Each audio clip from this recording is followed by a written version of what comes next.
ওয়ার্ল্ডের one of the biggest মানে খুব নাম করা ইউনিভার্সিটি নূরে আলম উনি কাজ করছিলেন, তার ওয়াইফ লিপি উনিও কাজ করছিলেন আমার সাথে মাল্টি ক্রাইটেরিয়া ডিসিশন মেকিং। এখনো আমরা কাজ করতেছি, particularly SDG sustainable development goal, big data কিভাবে লিঙ্ক করে আমরা ডিসিশন মেকিং এ আসতে পারি সেই বিষয় নিয়ে এখনো নূরে আলমের সাথে কাজ করতেছি। তারপরে আমার সাথে কাজ করছে ডক্টর মামুনুর রশিদ। মামুনুর রশিদের সাথে আমার যে কাজটা ছিল সেটা হলো আমরা চেষ্টা করছিলাম ডিসিশন মেকিং দিয়ে ক্রিয়েটিভিটিকে আমরা কোয়ান্টিফাই করতে পারি।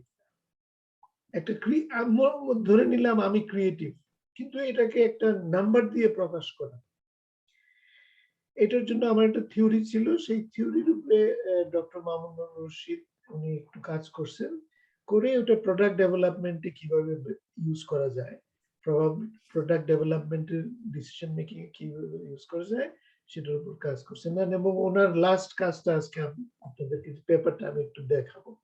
এগুলো প্রায় সবকিছু অনলাইনে আছে, আপনারা ডাউনলোড করে দেখতে পারবেন।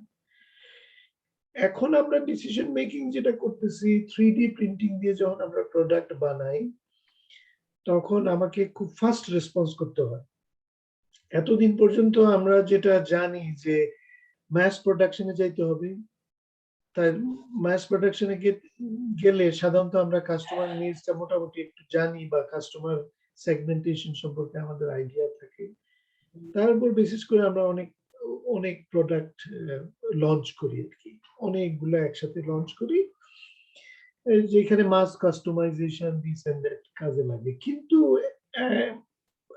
মানে আপনার 3D প্রিন্টিং এর মাধ্যমে আমরা খুব কাস্টমাইজ প্রোডাক্ট করতে পারি, যে কোনো একটা স্পেসিফিক লোকের একটা স্পেসিফিক নিডের রেসপন্স করতে পারি। সেইখানে কি ধরনের ডিসিশন মেকিং ফ্রেমওয়ার্ক দরকার ওগুলো নিয়ে আমরা এখন গবেষণা করতেছি আর কি। তো ইনশাল্লাহ আমার মনে হয় 2-3 বছর পরে আমরা আমাদের কাজগুলো একটু আমরা ওপেন করব আর কি। এখন মানে অন দা প্রসেসে আছে। তো আজকে আপনাদের সাথে ডিসিশন মেকিং নিয়ে আলাপ করলে আপনাদের খাতা কলম যদি থাকে আপনারা কাইন্ডলি একটু লিখতে পারেন। ডিসিশন মেকিং করতে গেলে আসলে প্রথমে আপনাকে ডিসিশনটাকে মেকিং প্রসেসটাকে ফর্মুলেট করতে হবে। ফর্মুলেশন অফ ডিসিশন মেকিং এটা খুব ইম্পর্টেন্ট। তারপরে আপনাকে করতে হবে কি ডিসিশন রিলেভেন্ট ইনফরমেশন আপনাকে কোথাও থেকে এক্সট্রাক্ট করতে হবে। তারপরে আপনাকে ডিসিশন কম্পিউটিং করতে হবে। থার্ড আপনি আসবেন ডিসিশন র্যাঙ্কিং। এই 4টা স্টেপ খুব ইম্পর্টেন্ট ডিসিশন মেকিং আপনি যদি করতে চান। মাল্টি ক্রাইটেরিয়া বলেন অথবা মাল্টি অবজেক্টিভ বলেন বা সিঙ্গেল অবজেক্টিভই বলেন, যেটাই বলেন না কেন ডিসিশন মেকিং এর ফ্রেমওয়ার্ক এই 4টা জিনিসের উপর ডিপেন্ড করে। আমি পাওয়ার পয়েন্ট দিয়ে আপনাদেরকে একটু দেখাচ্ছি।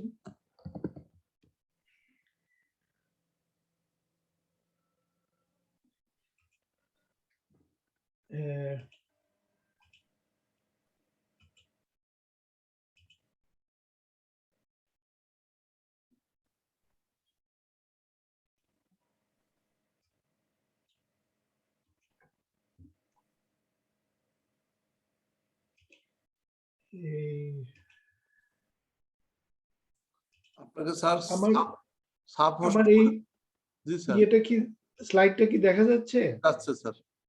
ওকে, আচ্ছা এইখানে আমি লিখবো, আপনারা একটু কাইন্ডলি নোট ডাউন করতে পারেন। জাপানি রাইসে দেখছি।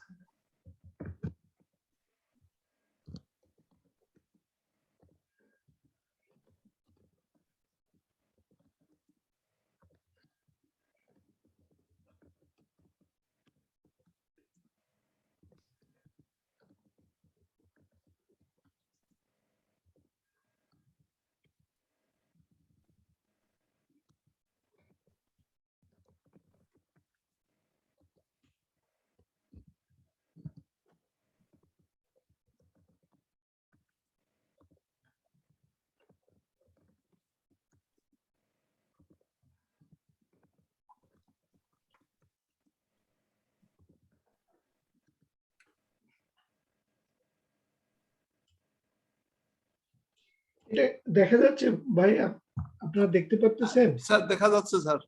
ওকে, এখানে আমি যেটা জি বলতে দেখা চাচ্ছি যাচ্ছে, যে দেখা যাচ্ছে। আমি এখন ডিসিশন ফর্মুলেশনের কথা চিন্তা করতেছি। যে মনে করেন আপনি বাংলাদেশের কোনটা ভালো বা খারাপ এটা নিয়ে চিন্তা করতেছেন। বড় পুকুরিয়ার কোল আছে, অন্য জায়গার কোল আছে, সেগুলো আপনার হবে alternative. Alternative 1, alternative 2, alternative 3, alternative 4। ঠিক আছে? আর আপনি কোলকে হয়তো জাজ করতেছেন, হ্যাঁ, তাহলে আপনার ক্রাইটেরিয়া দরকার হবে। যেমন আপনি বলতে পারেন ক্রাইটেরিয়া 1 হবে ক্যালোরিফিক ভ্যালু, ক্রাইটেরিয়া 2 হতে পারে কোলের ক্ষেত্রে যে অ্যাশ কন্টেন্ট কতটুকু আছে, ক্রাইটেরিয়া 3 হইতে পারে যে আপনার এটার কস্ট কত পার ইউনিট, ক্রাইটেরিয়া 4 আপনি বলতে পারেন যে এটা মানুষের জন্য কতটুকু সেফ, এটা এটা কতটুকু মজুদ আছে। এইভাবে আপনি একের পর এক ক্রাইটেরিয়া সেট করতে পারেন এবং আপনার কাছে কিছু অল্টারনেটিভ থাকতে হবে এবং প্রতিটা ক্রাইটেরিয়ার ওয়েট থাকবে। ওয়েট ক্রাইটেরিয়া, প্রতিটা ক্রাইটেরিয়া সমান ভাবে মূল্যবান না। মনে করেন আপনার কস্ট খুব ইম্পর্টেন্ট সেফটির তুলনায়। যেমন মনে করেন বড় কোরিয়াতে এখন রূপগঞ্জে আপনার পাওয়ার প্ল্যান্ট হচ্ছে, তাই না? Nuclear power plant. সেখানে আপনি কস্টের চেয়ে সেফটিকে বেশি দাম দিন। কস্ট আমার বাড়লেও কোনো অসুবিধা নাই, কিন্তু সেফটি এনশিওর করতে হবে।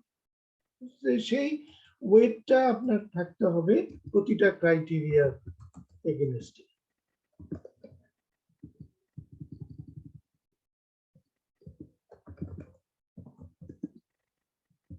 ঠিক আছে? এইটা যদি আপনি করতে পারেন তাহলে আপনি বলতে পারেন যে না, আমি আমার ডিসিশন মেকিং প্রবলেমটা মোটামুটি ফর্মুলেশন করছি। তারপরে আপনাকে যেটা করতে হবে, সামহাউ কোন জায়গা থেকে ডিসিশন রিলেভেন্ট ইনফরমেশন,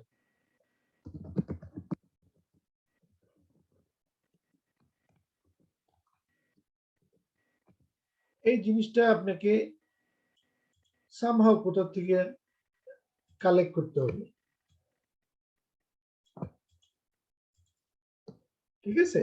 এখন ইনফরমেশন কে আমরা দুই ভাগে ভাগ করি ডিসিশন মেকিং এর ক্ষেত্রে। একটাকে আমরা বলি ক্রিস্প অথবা নিউমেরিক্যাল ইনফরমেশন। যেমন মনে করেন কোলের ক্যালোরিফিক ভ্যালু, এটা আমি যারা কোলকে কেমিক্যাল অ্যানালিসিস করে তারা অ্যানালিসিসের পরে বলে যে কোলের প্রতি গ্রামে 500 কিলো ক্যালোরি এই কোলের থেকে আসবে। এই যে 500, এই যে নাম্বার, এটা হচ্ছে ক্রিস্প ইনফরমেশন। ঠিক আছে? অথবা আপনি বললেন যে না, আমি এক্সপেরিমেন্ট রিপিট করে দেখছি যে এটা 500ও হয়, 600ও হয়। তাহলে আপনি বলবেন যে 500 থেকে 600। এটারে আমরা বলি ক্রিস্প গ্রানুলার ইনফরমেশন। অর্থাৎ নিউমেরিক্যাল নাম্বার, নিউমেরিক্যাল ভ্যালু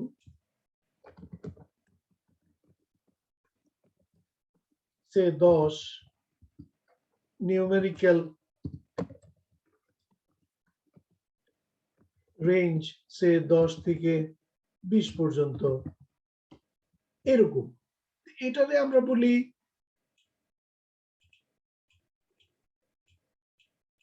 আমার লেখাটা কি দেখা যাচ্ছে ভাইজান সবার? জি যাচ্ছে। জি দেখা যাচ্ছে স্যার। হ্যাঁ, যদি স্যার, দেখা দেখা না যাচ্ছে। যায় বলবেন, হ্যাঁ, আমি আর বড় করতে পারবো। জি দেখা যাচ্ছে স্যার। আচ্ছা, এটা আমরা সবসময় ধরে নেই যে আমি এমন এমন ধরনের ডিসিশন রিলেভেন্ট ইনফরমেশনের কথা চিন্তা করতেছি যে আমার ডিসিশন রিলেভেন্ট ইনফরমেশনটা ক্রিস্প অথবা রেঞ্জ। ক্রিস্প মানে হইতেছে সোজা কথা নিউমেরিক্যাল ভ্যালু অথবা রেঞ্জ। ঠিক আছে? এটা হলো আমি যদি খুব লাকি হই তাহলে হয়তো আমি এই ধরনের ইনফরমেশন পাবো, কিন্তু মোস্ট অফ দ্য কেসেস আমরা যেটা পাই খুবই জাজমেন্টাল ইনফরমেশন, কোয়ান্টিটেটিভ না কোয়ালিটেটিভ ইনফরমেশন, যেমন high, low, moderate, good enough, এরকম। এগুলারে আমরা বলি গ্রেনুলার ইনফরমেশন। মানে এই ইনফরমেশনটা, মনে করেন হাই বলতে আমি কি বুঝাবো, যেমন মনে করেন ক্যালোরিফিক ভ্যালু হাই মানে কি, এটা হয়তো ক্যালোরিফিক ভ্যালু কোলের জন্য 10 থেকে 1000 পর্যন্ত হতে পারে, 1000-এর দিকে হয়তো, বা ভেরি হাই বললে আমি 1000-এর কাছাকাছি বলবো, হাই বললে একটু কম বলবো। এই যে ল্যাঙ্গুইস্টিক এক্সপ্রেশন, এগুলারে আমরা বলি গ্রেনুলার ইনফরমেশন।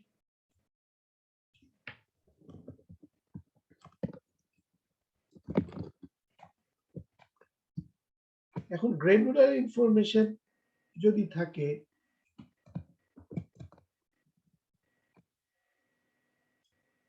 তাহলে আমি অন্যভাবে আমাকে ডিসিশন রিলেভেন্ট ইনফরমেশনটা যদি আমার গ্রেনুলার থাকে, তাহলে আমি একভাবে কম্পিউটেশন করব।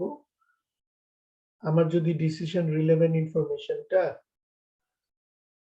আপনার নিউমেরিক্যাল থাকে, তাহলে আমি একভাবে কম্পিউটেশনটা করব।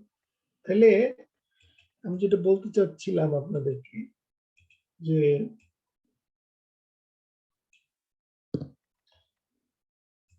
প্রথমে আমি করব ডিসিশন ফর্মুলেশন, সেখানে আমার ক্রাইটেরিয়া,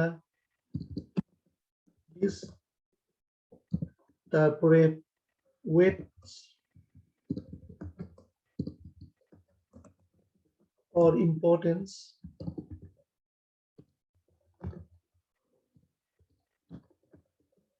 তারপরে থাকবে আপনার অল্টারনেটিভ।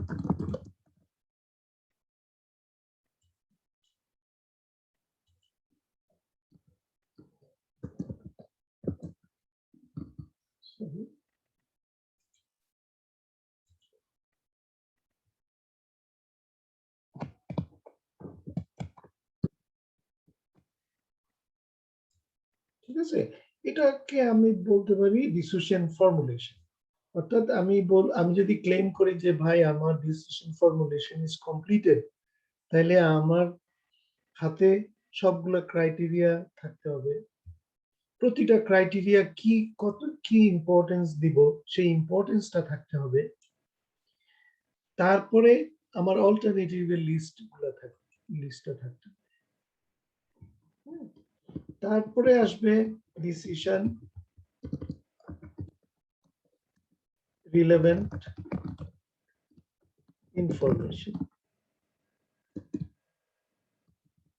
ডিসিশন রিলেভেন্ট ইনফরমেশন এটা দুই ধরনের হবে, একটা হলো ক্রিস্প ইনফরমেশন, আর একটা হবে গ্রানুলার অর কোয়ালিটেটিভ ইনফরমেশন। যেমন আমাকে যদি বলে যে ভাই কস্টের উপর আমি কতটুকু ইম্পর্টেন্স দেব, আমি বললাম যে কস্ট ইজ ভেরি ইম্পর্টেন্ট। এই ভেরি ইম্পর্টেন্ট এই কথাটা আসলে আমার ডিসিশন রিলেভেন্ট ইনফরমেশন ক্রিস্প না, এটা গ্রানুলার ইনফরমেশন হিসেবে ক্রিয়েট করতে। কিন্তু আমি যদি বলি যে ওয়েট দিব 0 to 100 স্কেলে 50, তাহলে এটা হবে আমার ক্রিস্প ইনফরমেশন। ঠিক আছে, ক্রাইটেরিয়া ক্ষেত্র তাই, মনে করেন ক্যালোরিফিক ভ্যালু আমি দিলাম 200 অথবা 200 to 300, অথবা আমি বললাম যে মডারেট, হাই, লো, এরকম কিছু।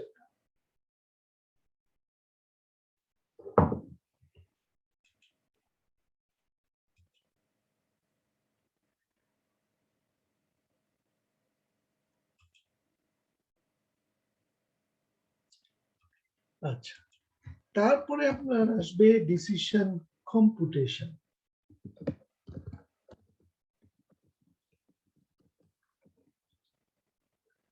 তারপরে আসবে ডিসিশন র্যাঙ্কিং।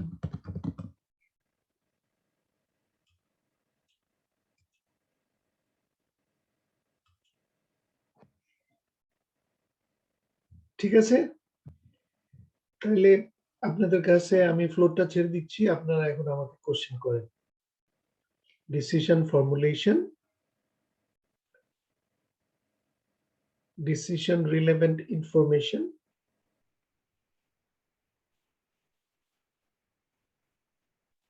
ডিসিশন কম্পুটেশন,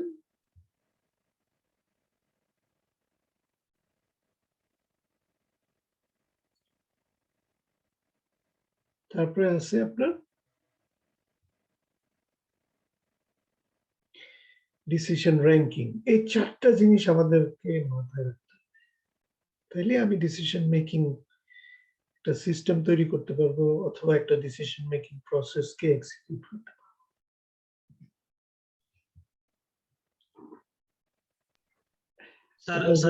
স্যার একটু রিপিট করেন প্লিজ স্যার, জি, একটু রিপিট করেন এই জিনিসটা স্যার। আপনি মনে করেন ডিসিশন মেকিং করতে চাচ্ছেন, রাইট। আপনাকে এই চারটা স্টেপ ফলো করতে হবে। প্রথম হচ্ছে ডিসিশন ফর্মুলেশন। ডিসিশন ফর্মুলেশন, সেইখানে আপনাকে list of criteria, list of alternatives and importance of each criteria explicitly list up করতে হবে। এখানে কোনো অঙ্ক করার ব্যাপার নাই, জাস্ট আপনি এটা লিস্ট আপ করবেন। মানে এই ডিসিশন ফর্মুলেশনের মধ্যেই এটা হবে, আন্ডারে হবে। হ্যাঁ, ডিসিশন ফর্মুলেশন এটাই। তারপরে ডিসিশন রিলেভেন্ট ইনফরমেশন। আপনি ডিসিশন মেক করতে গেলে আপনার ইনফরমেশন দরকার হবে, তাই না? ডেটা দরকার হবে। রাইট। তো সেই ডেটা গুলাকে আমরা বলি ডিসিশন রিলেভেন্ট ইনফরমেশন। এখন ডেটা দুই ধরনের হবে। হ্যাঁ, একটা হচ্ছে গ্র্যানুলার ইনফরমেশন, মানে qualitative information, high, low, moderate, extremely important, less important, very important, এই ধরনের কথাবার্তা।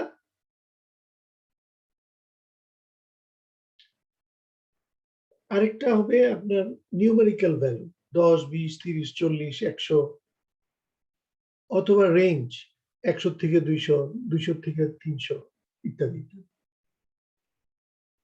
এটা হচ্ছে ডিসিশন ইনফরমেশনের ব্যাপার, এটা হলো সেকেন্ড স্টেপ। থার্ড স্টেপ হলো ডিসিশন কম্পুটেশন। সামহাও আপনার কম্পিউট করতে হবে, কিছু একটা হিসাব কিতাব করতে হবে। ফোর্থ হলো ডিসিশন র্যাঙ্কিং। সেখানে অল্টারনেটিভ গুলার র্যাঙ্ক, কোনটা আপনার জন্য সবচেয়ে ভালো, কোনটা সেকেন্ড ভালো, কোনটা থার্ড ভালো, এই র্যাঙ্কিংটা করতে হবে।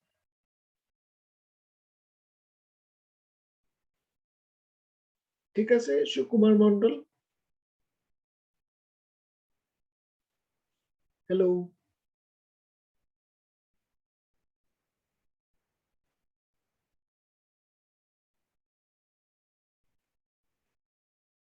আর কারো কোনো কোশ্চেন আছে কি বলবেন?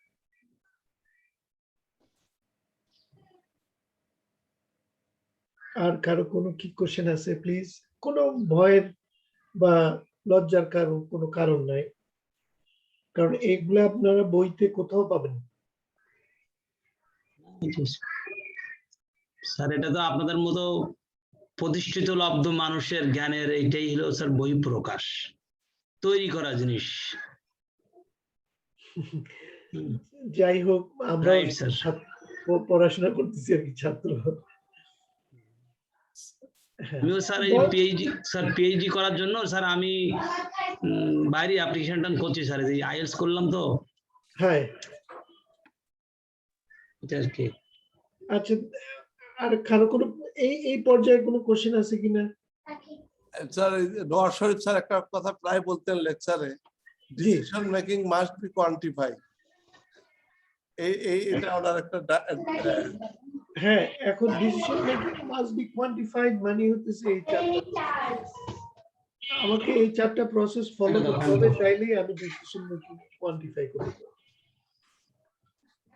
এখন যে আমরা এসএসসি এবং ইন্টারমিডিয়েট যে রেজাল্ট গুলো হচ্ছে যে সিজিপিএ তে স্যার, এই যে জিপিএ 3 পয়েন্ট বা এই যে 4 পয়েন্ট, স্যার কথা শব্দধ্বনি শোনা যায় না স্যার। আমি মিট করে দিতে পারি, কিন্তু ওটা তো আরো সমস্যা হয়ে যায়। আপনারা নিজেরা একটু মিট করে নেন না প্লিজ। হ্যাঁ, আসলে প্রফেসর নওয়াজ শরীফ হয়তো একটা মানে জেনারেলাইজড কমেন্ট করছেন যে এটা ইট শুড বি কোয়ান্টিফাইড। হ্যাঁ, উনি হয়তো বলছেন যে দিস শুড বি আওয়ার গোল, কিন্তু এই গোল ফুলফিল করতে গেলে আমাকে কি করতে হবে এক্স্যাক্টলি, সেটার কথা আমি বলতেছি। যে আমাকে একটা ডিসিশন মেকিং প্রবলেম সলভ করতে গেলে আমাকে চারটা স্টেজের মাধ্যমে যেতে হবে। একটা আমি বাদ দিতে পারবো না। প্রথম formulation, second decision relevant information, somehow আমাকে এটাকে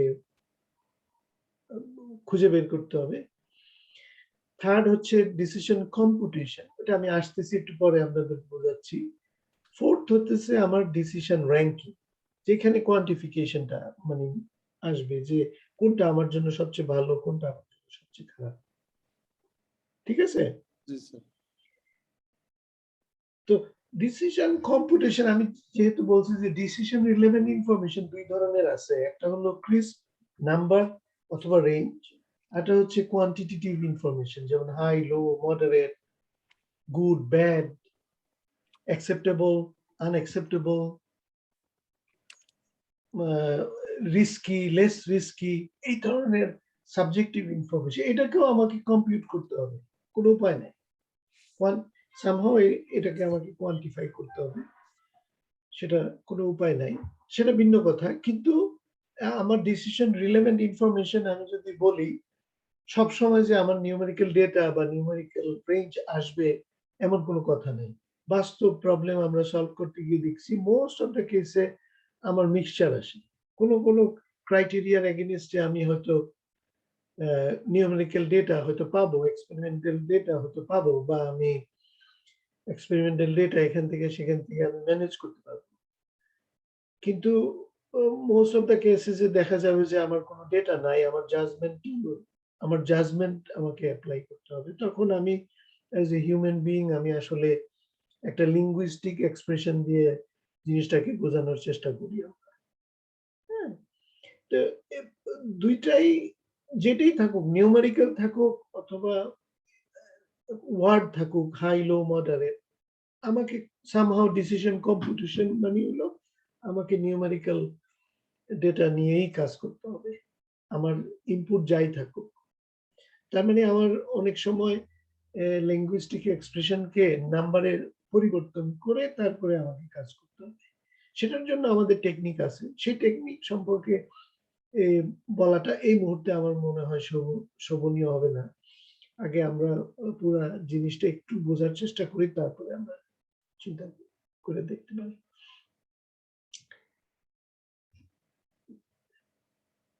ঠিক আছে?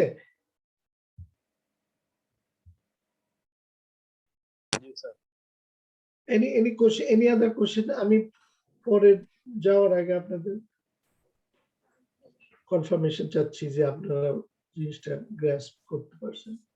স্যার কিস ইনফরমেশনের ক্ষেত্রে কোনো স্কেল আছে যে আমাদের নিউমেরিক্যাল ভ্যালু এরকম হতে হবে বা বেস লাইন, এই ধরনের কোনো স্কেল মানে কিছু আছে কিনা স্যার? জি স্যার ইনফরমেশনের ক্ষেত্রে যেটা স্যার বললেন নিউমেরিক্যাল ভ্যালু যেটা কিস ইনফরমেশন, তো এই জি। ক্ষেত্রে কোনো ডিসিশন মেকিং এর ক্ষেত্রে কোনো স্কেল আছে কিনা যে আমার নিউমেরিক্যাল ভ্যালু এরকম হলে এটা আমরা ডিসিশন মেকিং ফর্মুলেশনের জন্য কাজে লাগাতে পারবো, বা কোনো স্ট্যান্ডার্ড কোনো স্কেল আছে কিনা স্যার? স্ট্যান্ডার্ড স্কেলিংটা আপনি ডিসিশন কম্পুটেশনে গিয়ে করবেন, ওটা আমি একটু পরে দেখাচ্ছি আপনাকে। যে মনে করেন আপনি একটা নাম্বার পেলেন 10, এটাকে আপনার ডিসিশন মেকিং এর ফর্মুলেশনের রেসপেক্টে আপনি কিভাবে ইন্টারপ্রেট করবেন, হ্যাঁ, এটা আমি একটু পরে আপনাকে দেখাচ্ছি। Okay sir, thank you sir, thank you sir. Okay, তাহলে আমি মোটামুটি ধরে নিচ্ছি যে আমরা ডিসিশন মেকিং সম্পর্কে কোন একটা প্রবলেম, ডিসিশন মেকিং প্রবলেম আমি যখন সলভ করতে যাব, আমার 4টা ধাপ আমাকে পার হতে হবে। একটা হলো decision formulation, decision relevant information, decision computation and ranking. এই 4টা ধাপ আমাকে পার হইতে হবে, এটার কোনো উপায় নেই। এটা আমি যেই ধরনের decision making, multi criteria, multi objective, single criteria, single objective, analytical, hierarchy, process, whatever আমি যেই নাম দেই নাই কেন, এর থেকে আমি রেহাই পাবো। It is a must. ঠিক আছে, ওকে। আচ্ছা, তাহলে আমি আবার আমি একটু আমার পাওয়ার পয়েন্ট স্লাইডে ফেরত যাচ্ছি, গিয়ে আপনাদের সাথে আবার জিনিসটা বোঝানোর চেষ্টা করতেছি।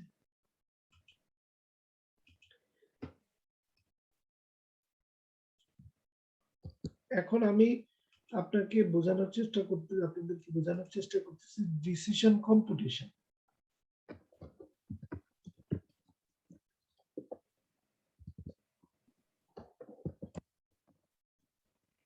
এই জিনিসটা আমি একটু বোঝানোর চেষ্টা করতেছি।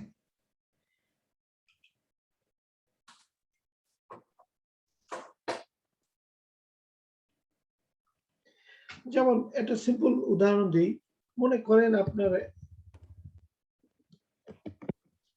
একটা গাড়ি আছে, তার বললেন আপনি কার এ, আরেকটা গাড়ি আছে তাকে বললেন আপনি কার 2। আপনার একটা ক্রাইটেরিয়া আছে, মনে করেন আপনি গাড়ি কোনটা ভালো আপনি জাজ করতে যাচ্ছেন। আপনি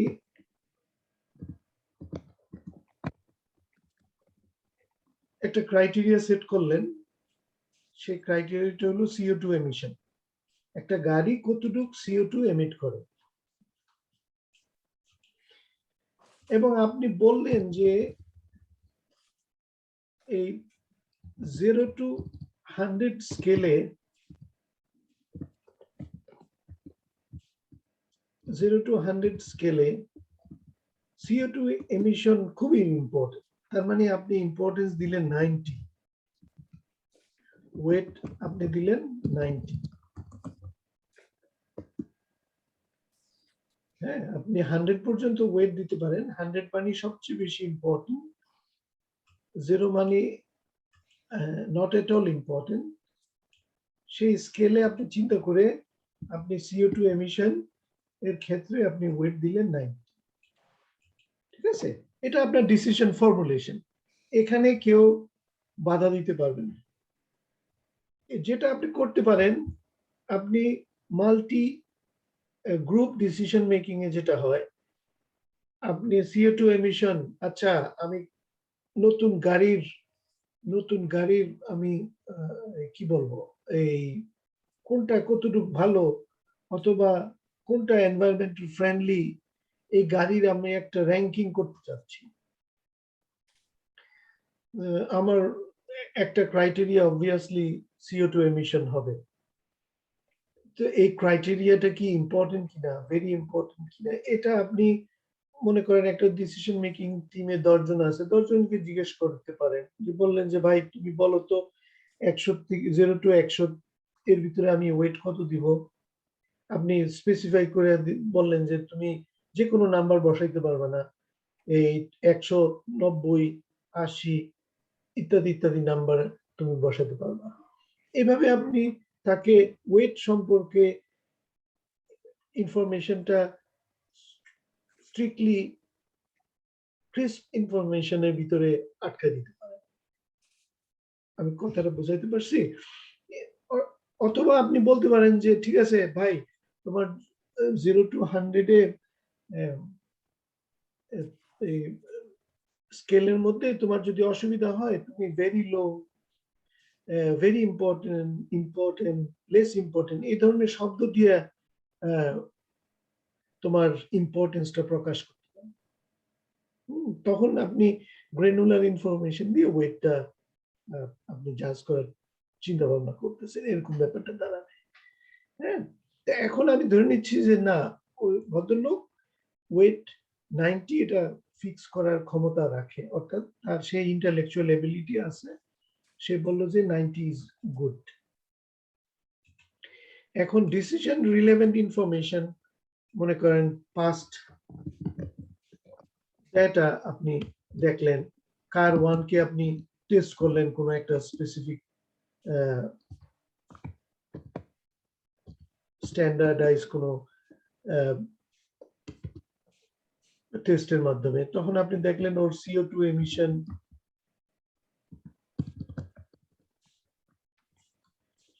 আসে 500 200 গ্রাম CO2 পার লিটার গ্যাসোলিন। এটা হচ্ছে আপনার ডিসিশন রিলেভেন্ট ইনফরমেশন।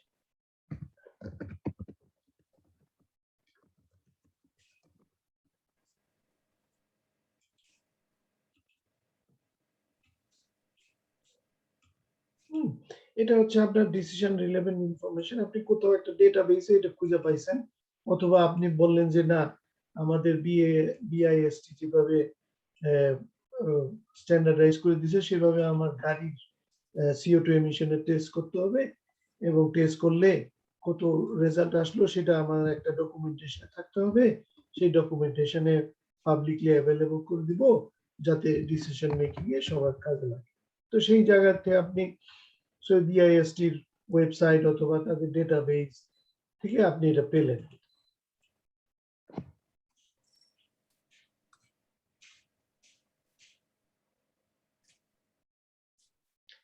ঠিক আছে, ঠিক আছে, এটা হচ্ছে এখন সিচুয়েশন। আমি আপনাদেরকে বোঝানোর চেষ্টা করতেছি যে ডিসিশন কম্পিউটিংটা বলতে আমরা কি বুঝাই। আমার এই ডেটা আছে 200 গ্রাম CO2 এমিট করে কার এ, এটা আমার ডেটা, এটা ডিসিশন রিলেভেন্ট ইনফরমেশন। আমি ক্রাইটেরিয়া সেট করছি CO2 এমিশন, এবং আমি ওয়েট সেট করছি 0 to 100 এ ও 90। তাহলে এই যে আমার ডিসিশন রিলেভেন্ট ইনফরমেশনটা আমার এইখানে ডিসিশন কম্পিউটিং, সরি আমি আবার আপনাদেরকে এটা দিচ্ছি, তাহলে এখন আমার কাজ হবে ডিসিশন কম্পিউটিং করা, ডিসিশন কম্পিউটেশন, অর্থাৎ আমার CO2 এমিশন এর এগেইনস্টে কার 1 এর যে ডিসিশন রিলেভেন্ট ইনফরমেশন পেলাম, এটা কি সিগনিফিকেন্স বহন করে, সেই সিগনিফিকেন্সটা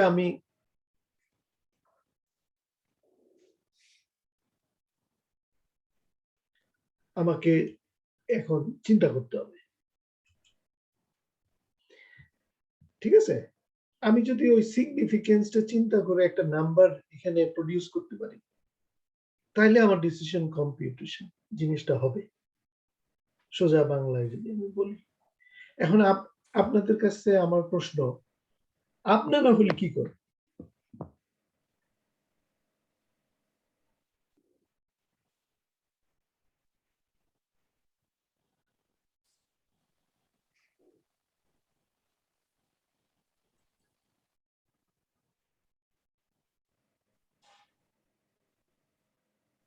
আমার যে 200, এই যে নাম্বারটা 200 গ্রাম CO2 এমিশন করে এই গাড়িটা, এই নাম্বারটা আমার ডিসিশন কম্পিউটেশনে আনতে হবে। তার মানে এই নাম্বারটা আসলে কি সিগনিফাই করে সেই জিনিসটা আমাকে জানতে হবে। সেটার জন্য আমরা যেটা করি সেটাকে আমরা বলি, সরি এটা আবার আমি আপনাকে দেখাচ্ছি। এই জিনিসটা খুব ইম্পর্টেন্ট, এটা খুবই ডেলিকেট, এটা বুঝলে আপনি অনেকটা বুঝতে পারবেন। এই ডিসিশন আমার ইয়েটা দেখা যাইলে আপনারা একটু বলতে হবে, দেখা যাচ্ছে চ্যাট, স্যার যাচ্ছে স্যার। দেখা যাচ্ছে? জি sir. Okay okay, thank you so much. তাহলে ডিসিশন কম্পিটিশন বলতে আমি আসলে মিন করব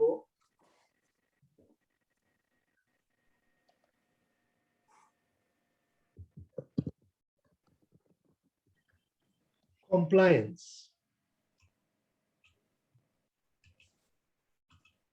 অর্থাৎ কার ওয়ানের যে CO2 এমিশনটা, এটা আমার ডিসিশনের ক্ষেত্রে কতটুকু কমপ্লাই করে। এই কমপ্লায়েন্স জিনিসটা যদি আমি ক্যালকুলেট করতে পারি, তাইলে আমার ডিসিশন কম্পিটিশন জিনিসটা কমপ্লিট হবে। আমি আস্তে আস্তে যাচ্ছি, এই জায়গাটা খুব ক্রিটিক্যাল। এখানে সমস্ত প্রবলেম গুলা হয় ডিসিশন মেকিং। ঠিক আছে, আমার নাম্বার আছে 200 কিলো, 200 কি বলে এটারে, gram gram per litre Per liter। CO2 emit করে। এটা আমার ডিসিশন মেকিং এর ক্ষেত্রে কি কমপ্লাই করে, সেই জিনিসটা আমি যদি হিসাব করতে পারি, এটারই আমি বলবো আমার ডিসিশন কম্পিটিশন।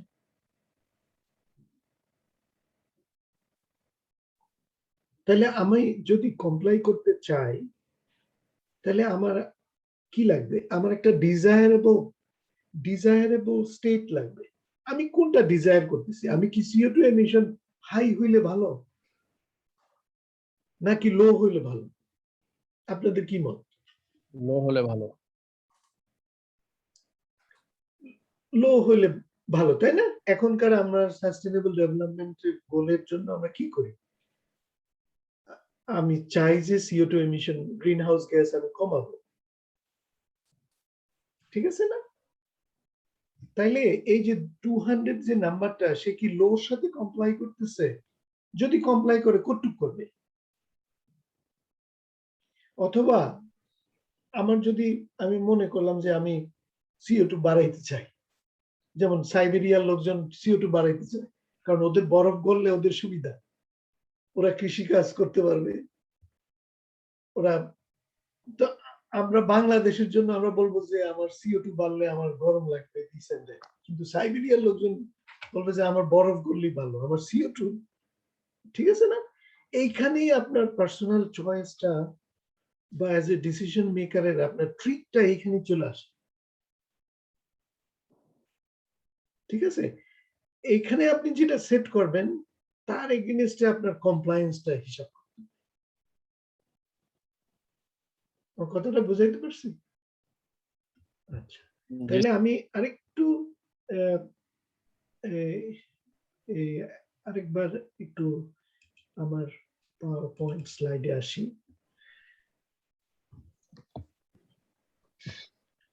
স্যার তাহলে কি, স্যার একটু কথা বলবো? Sure sure.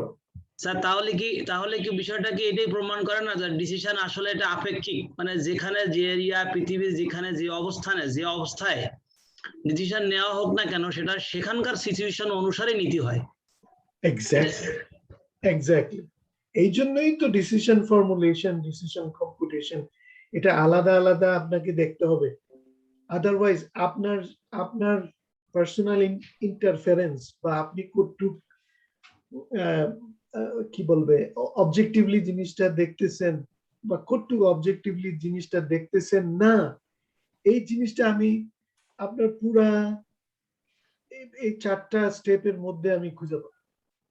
নাইলে কিন্তু লাস্টে আপনি বলবেন যে এ ভালো এ খারাপ, এরে আমি 100তে র্যাঙ্ক করে দিলাম, ফার্স্ট করে আমি সেকেন্ড করলাম। ওইখানে আপনার কারসাজিটা করতে থাকলো, সরি মানে কারসাজি না, মানে আপনার পার্সোনাল প্রেফারেন্সটা করতে থাকলো, সেটা আপনি বুঝবেন, বায়াসনেসটা স্যার। ঠিক আছে? অবশ্যই অ্যাজ এ ডিসিশন মেকার আপনার ডিসক্রিটারি রাইট আছে সেট করার। যেমন সাইবেরিয়ার লোক বলবে যে না, আমার বরফ গললে আমার জন্য সুবিধা,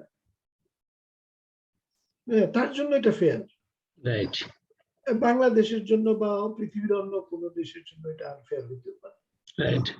কানাডার যারা ইউকন টেরিটরিতে বাস করে ওরা সারা বছর বরফের তলে থাকে, ওরা ভাববে যে CO2 বাড়লে আমার বরফ গলবে, তাই না? তো এটা আসলেই আপনি যেটা বলছেন সঠিক কথা বলছেন, যেটা আসলে আপেক্ষিকতা। এই আপেক্ষিকতাটাকে আমি এলিমিনেট করব না, আমি আপেক্ষিকতাটাকে এখানে নিয়ে আসব, কিন্তু কোন জায়গায় আনলাম, কোন পরিপ্রেক্ষিতে আনলাম সেটাকে আমার ট্রান্সপারেন্ট করতে হবে। That is very important. এবং তার জন্য ডিসিশন কম্পিউটেশনে কমপ্লায়েন্স এই আইডিয়াটা আমাকে ইনজেক্ট করতে হবে। এবং সেই কমপ্লায়েন্সে আমি কার সাথে কমপ্লায়েন্সটা দেখতেছি সেটার জন্য আপনাকে একটা সেট করতে হবে, তাই না? একটা গাইডলাইন সেট করতে হবে। সেই গাইডলাইন দেখে আমি বুঝতে পারবো যে আসলে আপনি কোন দিকে বায়াসড। আপনি কি সাস্টেনেবল ডেভেলপমেন্ট গোলের দিকে বায়াসড, নাকি আপনার রিজিওনাল ইন্টারেস্টের দিকে বায়াসড, নাকি আপনার অন্য কোনো, আপনি নিজে একটা এমন একটা চিন্তা করলেন যেটা একটা উদ্ভট চিন্তা বা ইউনিক চিন্তা, তাই না? সে এই জিনিসটা খুব খুব ইম্পর্টেন্ট এবং ডিসিশন মেকিং এটা খুব আমাদেরকে মনে রাখতে হয় আর কি। আমি আবার স্লাইডে চলে যাচ্ছি।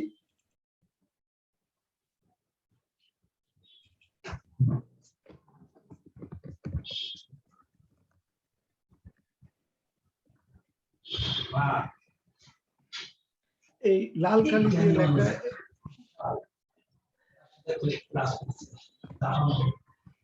এটা বোঝা যাচ্ছে, দেখা যাচ্ছে? স্যার যাচ্ছে স্যার। দেখা যাচ্ছে, তাই না? তার মানে ডিসিশন কম্পিউটেশন বলতে আমি বলবো যে আমি একটা কমপ্লায়েন্স হিসাব করব বেসড অন আমার ডিজায়ার্ড লেভেল। আমার আমার আমি কোনটাকে ডিজায়ার করতেছি, আমার নিজের চিন্তাটা কি,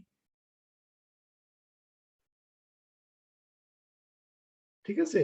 তাইলে আমার যে এই যে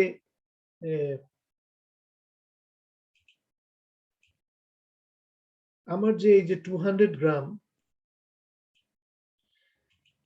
তাইলে আমি এটার কতটুকু, আমি লেভেলটা আমি কি ফিক্স করব বলেন তো?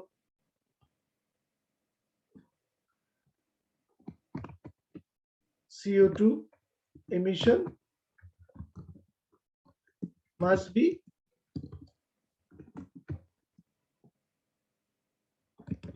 minimized, তাই না? এটা হবে আমার লেভেল,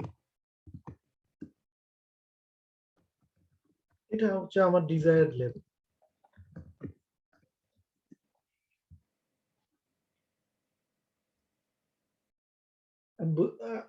আপনাদের দেখতে অসুবিধা হচ্ছে না তো?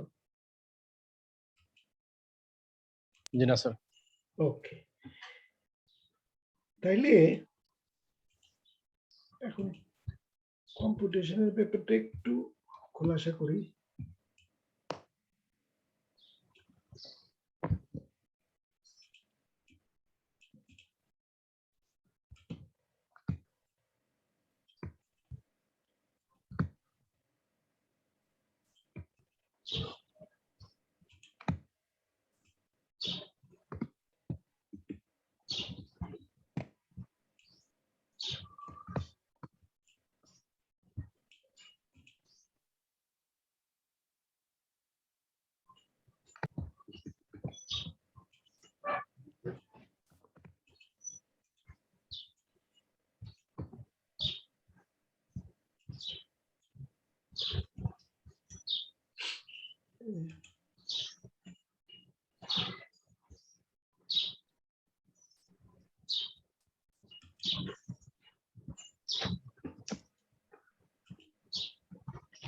স্যার আপনার সফটওয়্যার কি স্যার জাপানি ল্যাঙ্গুয়েজ স্যার?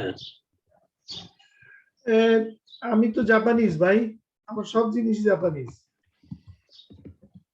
স্যার উপরে শুধু লেখা পাওয়ার পয়েন্ট ইংলিশে। হ্যাঁ সব আমার তো, আমি তো জাপানিজ আসলে। বাংলাদেশি নাগরিক, আপনাদের দেশে ভিসার জন্য অ্যাপ্লিকেশন জমা দিছি, ওরা বলছে যে ঢাকা থেকে পুলিশ ভেরিফিকেশন আনতে হবে।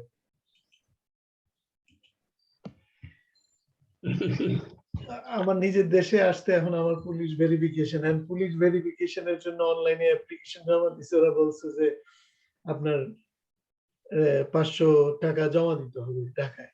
এখন ডক্টর মামুনকে বললাম, উনি 500 টাকা জমা দিয়ে চালান নাম্বারটা আমার দিল, আমি এটা আপলোড করলাম। তারপরে বলে যে আপনার ডকুমেন্ট, বার্থ সার্টিফিকেট আপলোড করলাম, আমার জাপানিজ পাসপোর্ট আপলোড করলাম, তারপরে আমাকে রিজেক্ট করে দিছে। পুলিশ বলতেছে যে আপনার এগুলার অ্যাটাস্টেশন লাগবে। আমি অ্যাটাস্টেশন কোথায় করব? এইগুলো অবস্থা। স্যার আমাদের দেশের পুলিশ তো স্যার, 100% জাপানিজ। স্যার পুলিশ আমাদের দেশের পুলিশ আমাদের আশীর্বাদ স্যার এটা। এনিওয়ে, যাক, আমি আবার আমার ইয়েতে ফেরত যাচ্ছি। আমার ইয়েটা দেখা যাচ্ছে তো, তাই না? হ্যাঁ স্যার দেখা যাচ্ছে, দেখা যাচ্ছে।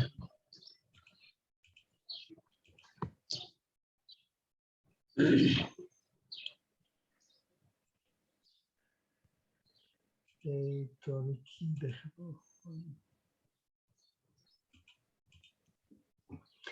মনে করেন CO2 এমিশন গাড়ির ক্ষেত্রে ধরে নিলেন যে 10,000 গ্রাম, 1000ই ধরি গ্রাম CO2 হচ্ছে ম্যাক্সিমাম হইতে পারে। বিভিন্ন ডেটা বা জাজমেন্ট থেকে আপনি বুঝলেন CO2 এমিশন 0 হইতে পারে।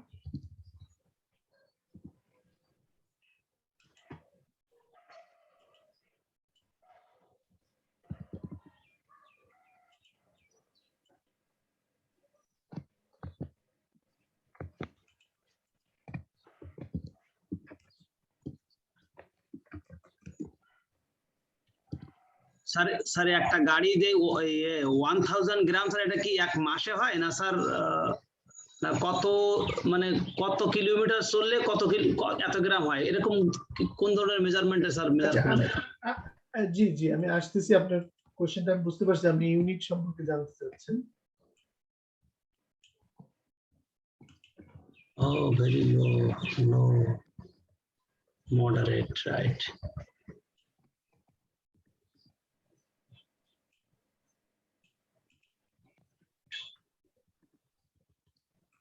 Moderate, high.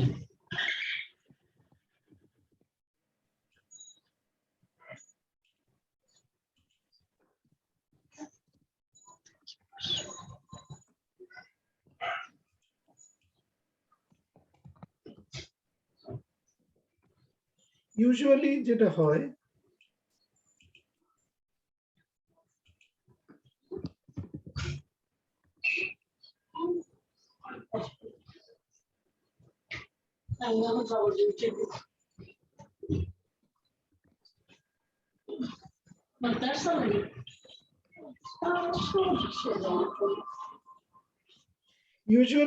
যেটা হয়, আমরা ডিসিশন মেকিং এর ক্ষেত্রে ডিসিশন কম্পিউটেশন আমরা যখন করতে যাই, তো আমরা অলওয়েজ এই যে ক্রাইটেরিয়া CO2 এমিশন, তার একটা ম্যাক্স আর মিন আমরা নির্ধারণ করি।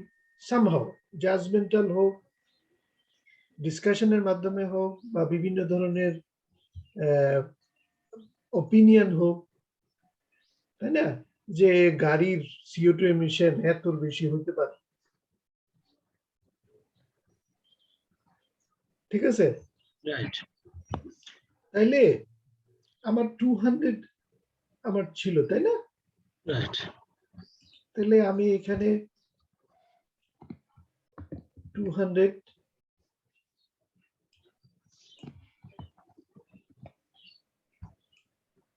এটা 400,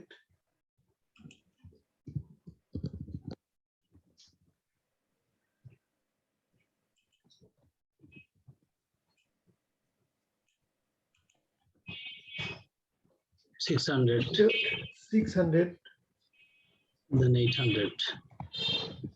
এটা 800,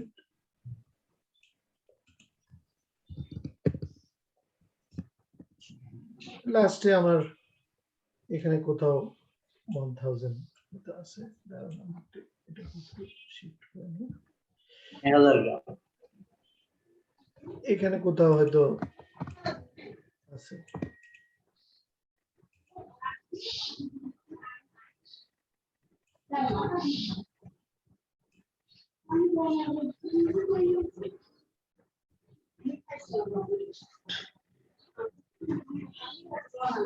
ঠিক আছে, এইভাবে আপনি আপনার ডিজায়ার, আপনার যে বাসনা, আপনার যে জাজমেন্ট, সেটাকে আপনি এইভাবে সামহাউ ডিফাইন করলেন।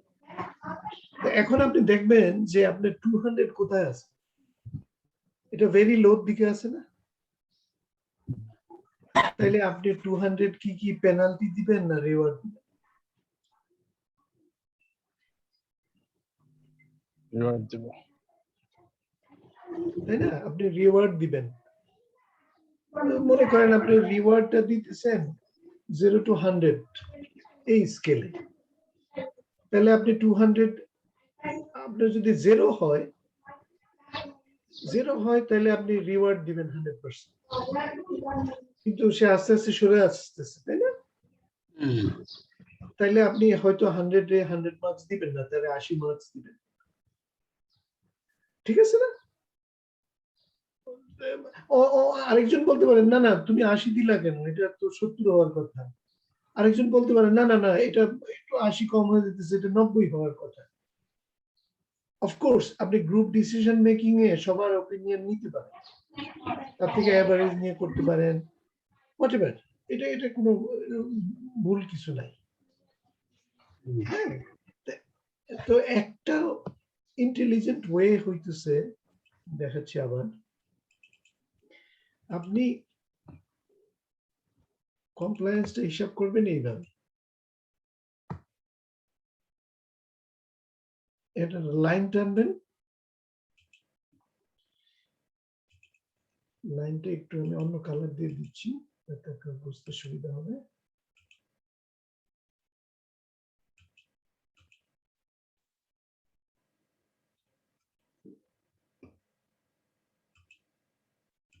সরি, এই ক্ষেত্রে এটা উল্টা হবে।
এই আমার স্লাইডটা বুঝতে পারতেছেন? আমার আইডিয়াটা, আমার ডিজায়ার্ড লেভেল হচ্ছে যে আমি মিনিমাইজ করতে যাচ্ছি CO2 এমিশন। ঠিক আছে?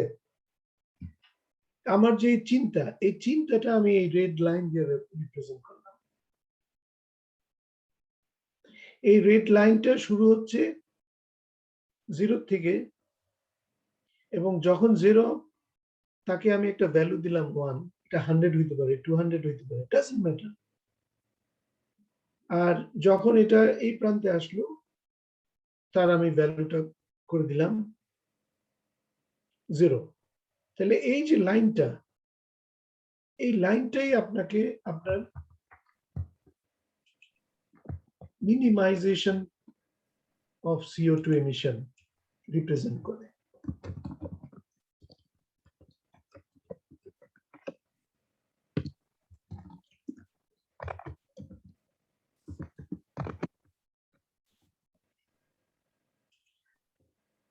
তাহলে এই যে লাইনটা, এই লাইনটাই আসলে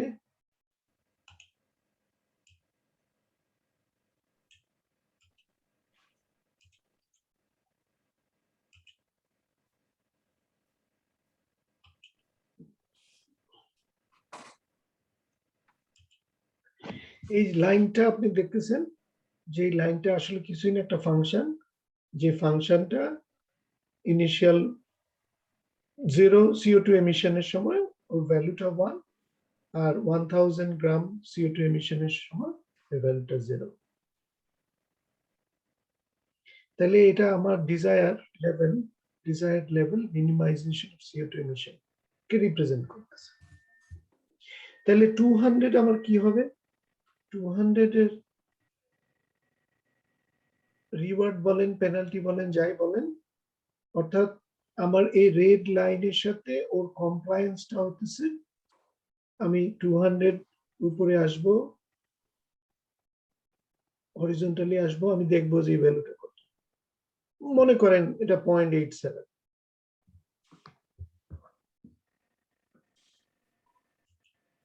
এই যে 0.87 আপনি কম্পিউট করলেন, এটাই হচ্ছে আপনার কমপ্লায়েন্স অথবা ডিসিশন কম্পিটিশন।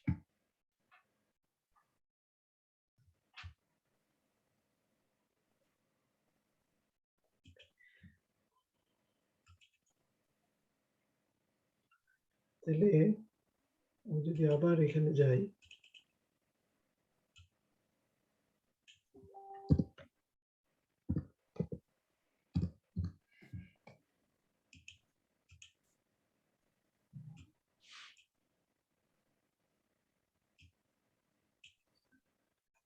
সো আমার কার 1 CO2 এমিশনের ক্ষেত্রে তার কমপ্লায়েন্সটা হতেছে 0.87। এটাই হচ্ছে আমার ডিসিশন কম্পিটিশন।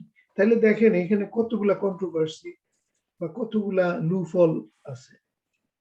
প্রথম লুফলটা হলো যে আমাকে কে এই নলেজটা দিল যে আমার 0 থেকে 1000 গ্রাম এই স্কেলের মধ্যে দেখতে হবে। আমি যদি স্কেলটা চেঞ্জ করে দিতাম, আমার রেড লাইনটা চেঞ্জ হয়ে যেত না? আমার যদি রেড লাইনটা চেঞ্জ হয়ে যায়, আমার কমপ্লায়েন্সের ভ্যালুটা 0.87 না হয়ে আর অন্য কিছু হতো। আপনি আমার কথাটা বুঝতে পারছেন? এই জায়গাতে এইটাই হচ্ছে ডিসিশন মেকিং এর ফেয়ারনেস বলেন, অবজেক্টিভিটি বলেন, সাবজেক্টিভিটি বলেন, এইখানে চলে আসে। আমি যদি এই রাইট লাইনটা, আমার ডিজায়ারটা ম্যাথমেটিক্যালি এক্সপ্রেস না করতে পারি, আমি 0.87 এই নাম্বারটা 200 এর এগেইনস্ট এই নাম্বারটা কমপ্লায়েন্সটা আমি হিসাব করতে পারতাম। আমি যদি হিসাব না করতে পারি, আমি সেকেন্ড স্টেপে যাইতে পারবো না। সেকেন্ড স্টেপটা হলো আমার ডিসিশন র্যাঙ্কিং। এই র্যাঙ্কিং আমি যেতে পারবো না। হ্যাঁ, এখানে দুইটা ডিসিশন কম্পিটিশনের আমি শুধু আপনাকে দেখালাম যে এটা আমার ক্রাইটেরিয়াকে কতটুকু ফুলফিল করতেছে এগেইনস্ট মাই ডিজায়ার্ড লেভেল। ডিজায়ার্ড লেভেলটা আমি নিজে ফিক্স করছি অ্যাজ এ ডিসিশন মেকার। এটা কোনো বই থেকে পাই নাই, এটা কোথাও লেখা নাই, এটা আমার কোম্পানির লোকজন, আমরা টিম মিলে বসে আমরা নিজেরা ঠিক করছি। এই জন্য আমার ডিসিশন মেকিংটা অন্যের সাথে মিলবে না। অন্য বলবো যে কার 1 ইজ গুড, তুমি কিভাবে বললা ভাই, দেখাও তো কেমনে হিসাব করছো। তখন আপনি হিসাবটা দেখবেন ওই জায়গা থেকে যে সেই কমপ্লায়েন্সটা কিভাবে হিসাব করছে। অফকোর্স র্যাঙ্কিং এর হিসাবটা তো আবার ব্যাপার স্যাপার আছে, সেটা আমি পরে আসতেছি। কিন্তু এই কমপ্লায়েন্স হিসাবটাই হলো ডিসিশন মেকিং এর একটা ডিসপিউটের জায়গা, যেখানে সবাই ডিফার করে তাদের opinion-টা। সেখানেই মাল্টি টিম ওয়ার্কের ব্যাপারটা আসে, যে না একজন ডিসিশন মেকিং করলো, আরেকজনের অপিনিয়নটা আমি কোথায় ইনপুট, কোথায় ফিট করব। আন্দাজি একজনে বললো আমি চেঞ্জ করে দিলাম, তা তো হবে না। তার কথাটার ভ্যালুয়েশনটা আমি ডিসিশন কম্পিটিশনে আনতে গেলে আমার ওই যে রেড লাইনটা চেঞ্জ করে দিতে হবে, কমপ্লায়েন্স ফাংশনটা আমাকে চেঞ্জ করে দিতে হবে। এখন মনে করেন কার 1 আপনি বাংলাদেশের টেস্ট ফ্যাসিলিটিতে টেস্ট করে দেখছেন 200, আবার সেকেন্ড ওপিনিয়ন নিলেন, আপনি ইন্ডিয়াতে একই স্যাম্পল পাঠাইলেন, ইন্ডিয়ান ল্যাবে পরীক্ষা করে ওরা বললো যে 250, ইংল্যান্ডে পাঠাইলেন, ওরা বললো যে 220, তাইলে আপনার 250 তো হিসাব করতে হবে, 20 তো হিসাব করছে, 40 তো হিসাব করতে হবে, বা 50 তো হিসাব করতে, যদি আপনি সবাইকে বিশ্বাস করেন। অথবা আপনি এভারেজ নিয়ে করতে পারেন, অথবা আপনি বললেন যে না ঠিক আছে আমি ম্যাক্স আর মিন নিয়ে কমপ্লায়েন্স হিসাব করব, ঠিক আছে। তো অর্থাৎ আমি আপনাকে যেটা বলতে চাচ্ছি যে আপনি ক্রিস্প ইনফরমেশনের মধ্যে থাকলে এইভাবে হিসাবটা করবেন। ক্রিস্প ইনফরমেশনটা দুই ধরনের হতে পারে, একটা হলো রেঞ্জ অথবা একটা স্পেসিফিক নাম্বার।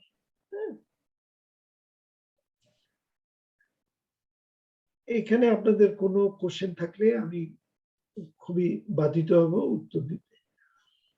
আপনার আমার বাংলা আস্তে আস্তে খারাপ হয়ে যাচ্ছে, সরি ভাই, আমার বাংলা ভাষার উপর দখল খুবই কম।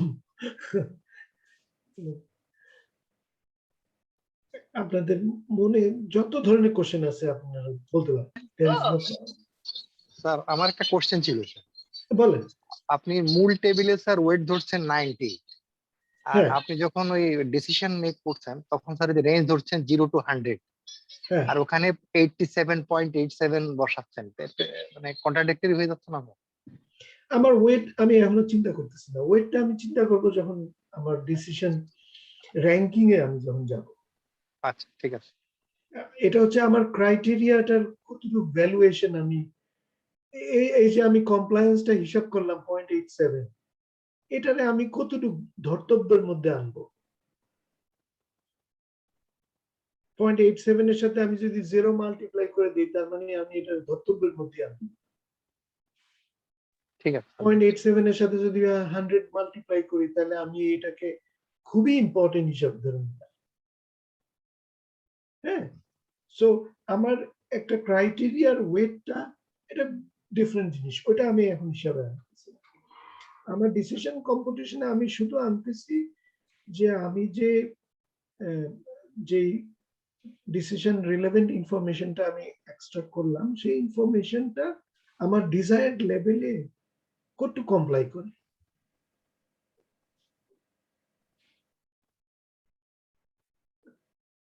ঠিক আছে ভাই, যদি আপনার কাছে কনফিউশন থাকে আবার বলবেন, আমি আবার এক্সপ্লেন।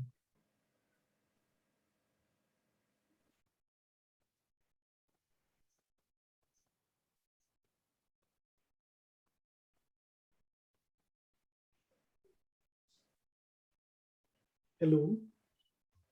জি স্যার, অ্যাক্টিভ স্যার, শোনা যাচ্ছে। হ্যাঁ, জি স্যার। আবার আমি স্লাইডটা আবার দেখে আপনাকে।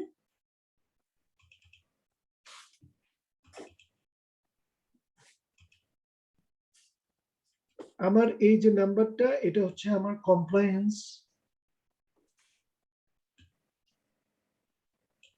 কার 1 সে আমাকে 200 গ্রাম দিচ্ছে, এই 200 গ্রামটা আমার ডিজায়ার্ড লেভেলের সাথে কত কমপ্লাই করতেছে, এটা আমি ওয়েট নিয়ে এখনো চিন্তা করতেছি না। আমার এই ক্রাইটেরিয়ার ওয়েটটা নিয়ে আমি এখনো চিন্তা করতেছি। ঠিক আছে ভাই? ঠিক আছে স্যার। হ্যাঁ, এই 0.87 টা আমার ওয়েট, যেহেতু আমার 90, আমি 90 দিয়ে মাল্টিপ্লাই করতে পারি, অন্য কিছু দিয়ে মাল্টিপ্লাই করতে পারি। That's a different story. ওটা এগ্রিগেশনের ব্যাপার, অর্থাৎ প্রতিটা ক্রাইটেরিয়াকে আমি যখন এগ্রিগেট করে একটা স্কোরে আসবো, ওটা এগ্রিগেশনের ব্যাপার। সো ওয়েটটা আমি এখানে একেবারেই চিন্তা করব না।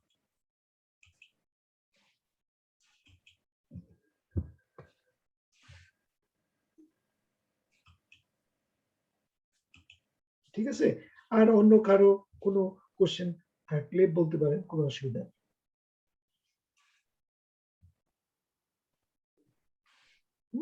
তো এখানে একটা জিনিস আমি ধরে নিচ্ছি যে আমি as a decision maker I have 100% confidence or sort of god যে আমি যে ক্যালকুলেশনটা করতেছি এখানে কোনো ভুল নেই। অর্থাৎ আমি আমার কমপ্লায়েন্স লেভেলটা একটা নাম্বার দিয়ে প্রকাশ করতে পারছি। এখানে ডিসিশন রিলেভেন্ট ইনফরমেশনটা কতটুক অ্যাম্বিগিউয়াস, কতটুক আনসার্টেন, বা আমি যে 0 to 1000 একটা স্কেল ফিক্স করলাম, তার এগেইনস্টে আমি কমপ্লায়েন্স হিসাব করলাম, এই স্কেলটা একদম ইউনিভার্সাল, এখানে কোনো ভুল নাই, এই জিনিসটা আমি ধরে নিয়ে এই হিসাবটা করলাম। অর্থাৎ এই কমপ্লায়েন্সের আরেকটা কম্পোনেন্টও আছে যে আমার নলেজ, আমি যে কমপ্লায়েন্সটা হিসাব করলাম সেই কমপ্লায়েন্সটা হিসাব করার আমি কতটুক ফেয়ার, বা আমার কতটুক নলেজ আছে এই বিষয়টা সম্পর্কে, আরেকটা কম্পোনেন্টও আছে, সেটা একটু জটিল, এটা নিয়ে আজকে আমি আলোচনা করতে চাচ্ছি না। ইনশাল্লাহ ডক্টর মামুন তো আছে, আপনারা যদি চান আরেকদিন আমি আরো ডিটেল আলাপ করব। কেউ জানি বলতেছিলেন যে সাবজেক্টিভিটির ব্যাপারটা আসলে ওইখানে আসে, সাবজেক্টিভিটির ব্যাপারটা যে ওকে তুমি বললা ভাই এটা 0.87, কিন্তু আসলে মিয়া তুমি জানো নাকি, তোমার কি নলেজ আছে? সো এখানে দুইটা অ্যাক্সেস চলে আসে, একটা হলো যে ডিজায়ার, আর একটা হলো যে যে ডিসিশন মেক করতেছে সে কতটুক ফেয়ার, সে কতটুক জানে। এই দুইটা জিনিস আমরা হিসাব করতে পারি আসলে। হ্যাঁ, এনিওয়ে আজকে আমি ওই বিষয়ে যাব না। তাহলে আপনারা ডিসিশন কম্পুটেশন ইকুয়াল কমপ্লায়েন্স ক্যালকুলেশন, সেখানে আমার একটা ডিজায়ার্ড লেভেল ফিক্স করতে হবে, দ্যাট ইজ ভেরি ইম্পর্টেন্ট। এই জিনিসটা আপনারা বুঝতে পারলেন, ঠিক আছে? আমি দেখি, আমি একটা আমার পুরানা ছাত্রদের মামুনের পেপারটা তো আমার কাছে এই মুহূর্তে নাই, যে দেখি আমরা অন্য কোনো পেপার দেখাইতে পারি।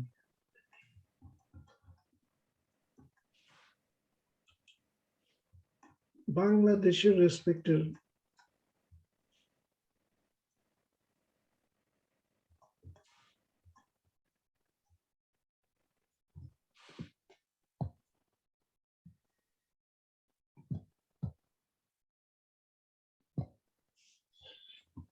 এই তো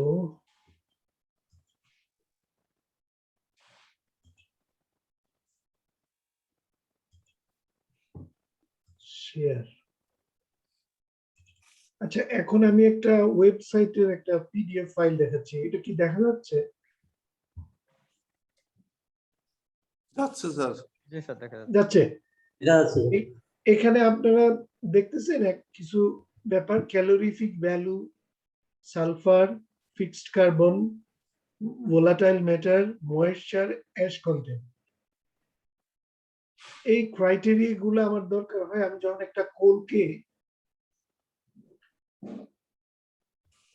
একটা কোলকে ডিসিশন মেকিং এর আন্ডারে আনবো। যেমন মনে করেন এটা আসলে বড় পুকুরিয়া, দিঘিপাড়া, খালিশপুর, না? এটা এই তিনটা জায়গায় বোধহয় বাংলাদেশে কোল পাওয়া যায়, তাই না?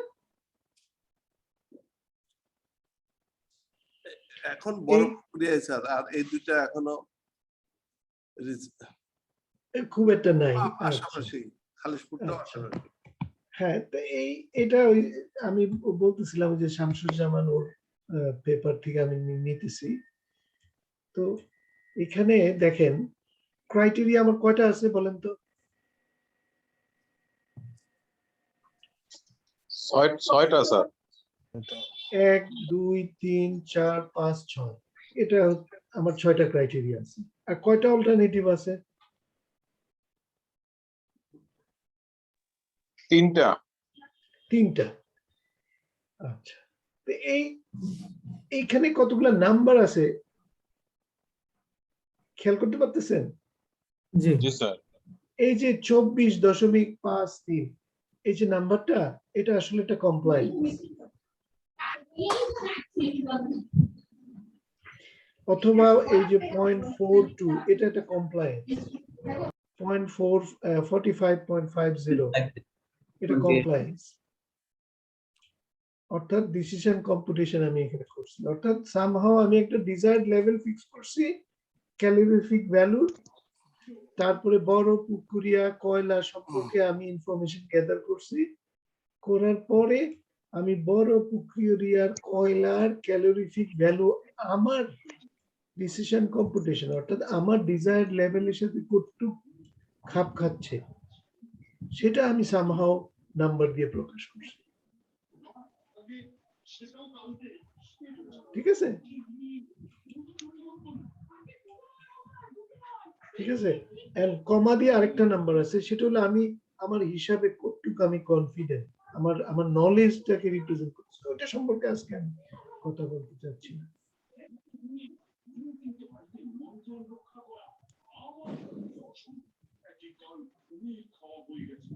ঠিক আছে না তাইলে আপনাদেরকে আমি একটা এক্সারসাইজ দিতে চাচ্ছি আপনারা নিজেরা আপনাদের নিজেদের কোম্পানি একটা ডিসিশন মেকিং আপনি চিন্তা করেন সেখানে কয়েকটা ক্রাইটেরিয়া আপনি ফিক্স করেন কয়েকটা অল্টারনেটিভ আপনি ফিক্স করেন করে আপনি যে কোনো একটা অল্টারনেটিভ যে কোনো একটা ক্রাইটেরিয়ার এগেইনস্টে ডিসিশন কম্পিটিশন অর্থাৎ কমপ্লায়েন্স একটা নাম্বার দিয়ে রিপ্রেজেন্ট করে দেখেন তো আপনি পারেন কিনা আপনাদেরকে 10-15 মিনিট সময় দিচ্ছি নামাজের ব্রেক টেক হলে বললেন ভাই আমি কিন্তু আবার এত ধার্মিক লোক না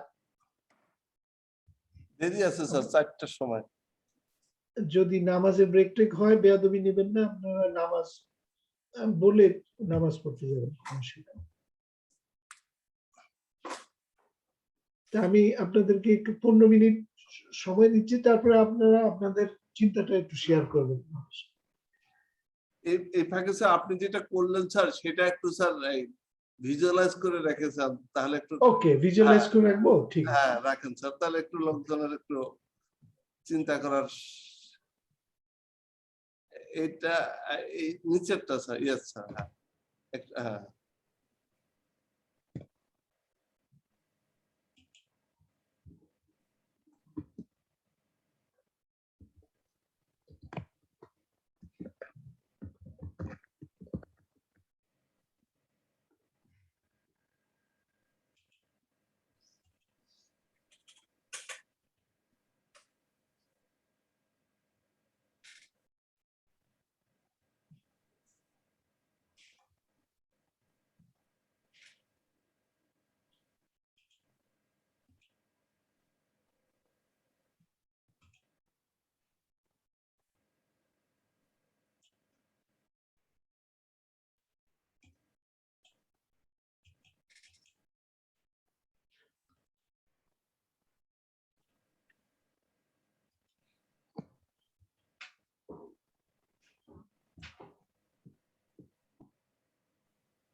মামুন শোনা যাচ্ছে?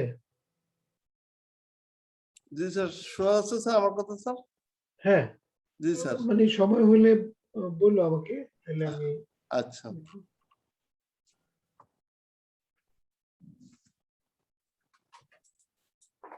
আমার তো মনে হয় হয়ে গেছে মনে হয়। আচ্ছা ঠিক আছে।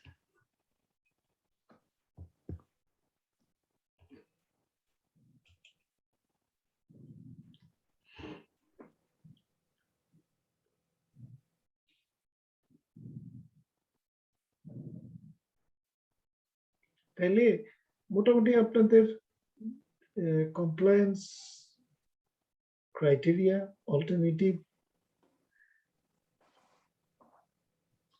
ডিসিশন রিলেভেন্ট ইনফরমেশন, এদের যে একটা নেক্সাস আছে সেটা সম্পর্কে আপনাদের মোটামুটি একটু ধারণা হয়েছে সম্ভবত।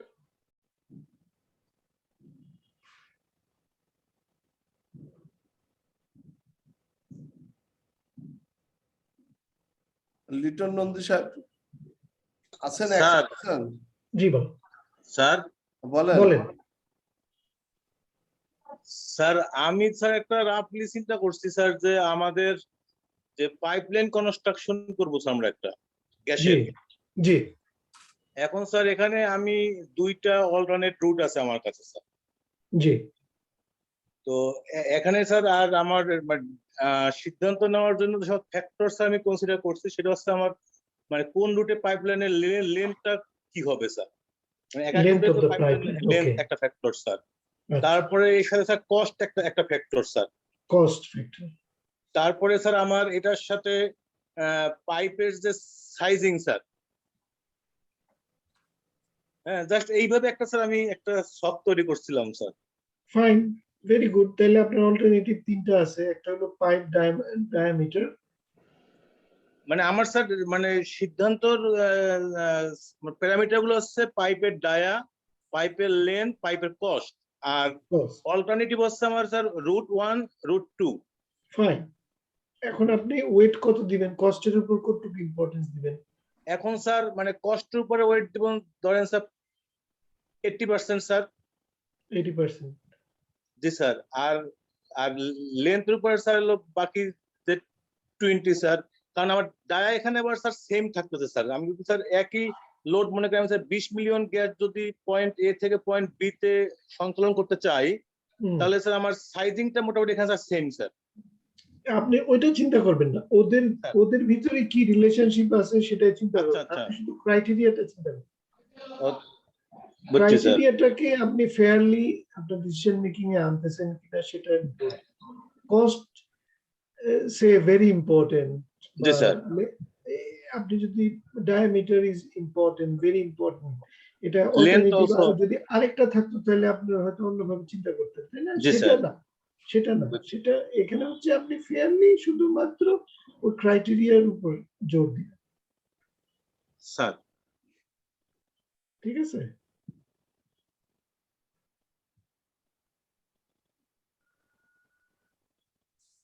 Thank you very much. তাহলে আমার আজকে লেকচারটা একটু সার্থক মনে হচ্ছে। আর কেউ আছেন ভাই? Thank you sir. আর কেউ আছেন ভাই, আপা? হ্যাঁ, খলিল সাহেব।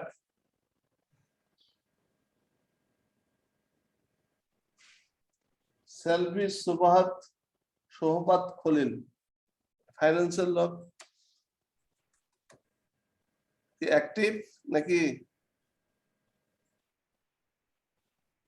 মিস্টার খলিল অ্যাক্টিভ আছেন? ফারহানা নাজরিন, আপনি কি অ্যাক্টিভ?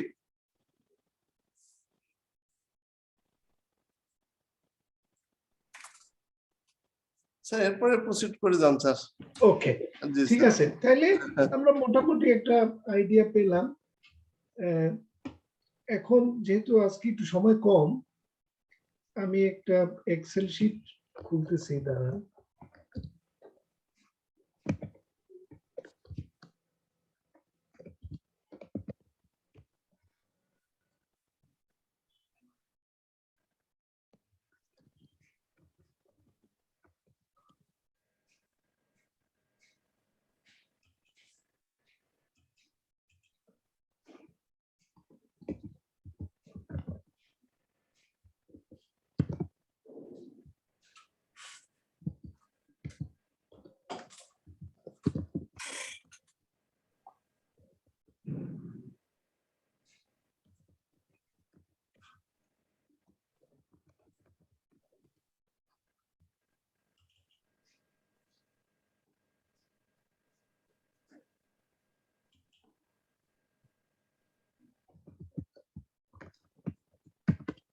আচ্ছা আমি আপনাদেরকে দেখে দেখে করি তাহলে ভালো হবে।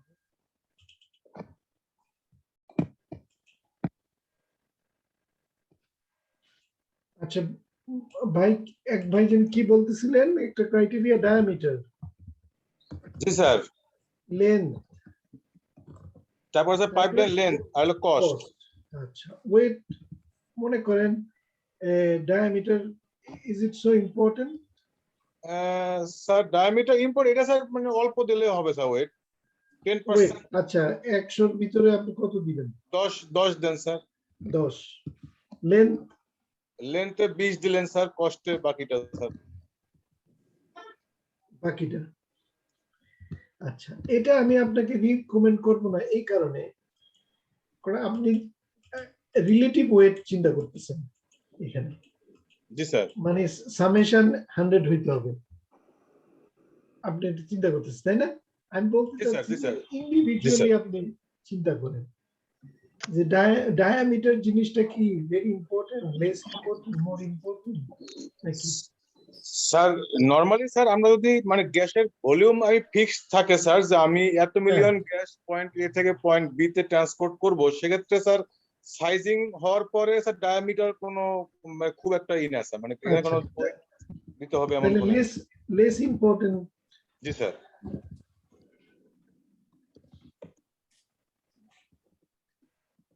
লেস ইম্পর্টেন্ট দিলাম এখানে লেন্থ somewhat important আর লেন্থ ফ্যাক্টর কারণ স্যার আমি যদি এ পয়েন্ট থেকে বি পয়েন্টে গ্যাস ট্রান্সপোর্ট করার জন্য আমার যদি কোনো অল্টারনেট রুট থাকে যে আমি এই রুট থেকেও নিতে পারি অথবা আরেকটা রুট থেকে নেওয়া যায় সেক্ষেত্রে লেন্থ একটা ফ্যাক্টর আচ্ছা cost very very important very high factor sir absolutely জি স্যার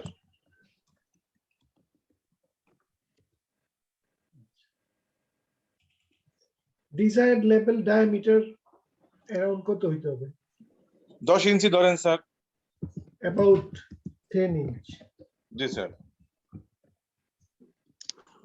লেন্থ লেন্থ স্যার মানে দুইটা রুটে ধরেন স্যার একটা রুটে হয়তো 25 কিলোমিটার একটা 32 কিলোমিটার স্যার রুট এ এবং বি তে বা রুট 1 রুট 2 যদি বলি স্যার এখন এটা গ্লোবাল রেসপেক্ট কত high low moderate sir sorry এটা মানে এটা তো আপনি চিন্তা করতেছেন আপনার নিজের প্রজেক্টের ক্ষেত্রে কিন্তু জি স্যার আমি যেটা বলতেছি যে সাধারণত লেন্থটা কত হওয়া উচিত বাংলাদেশের রেসপেক্টে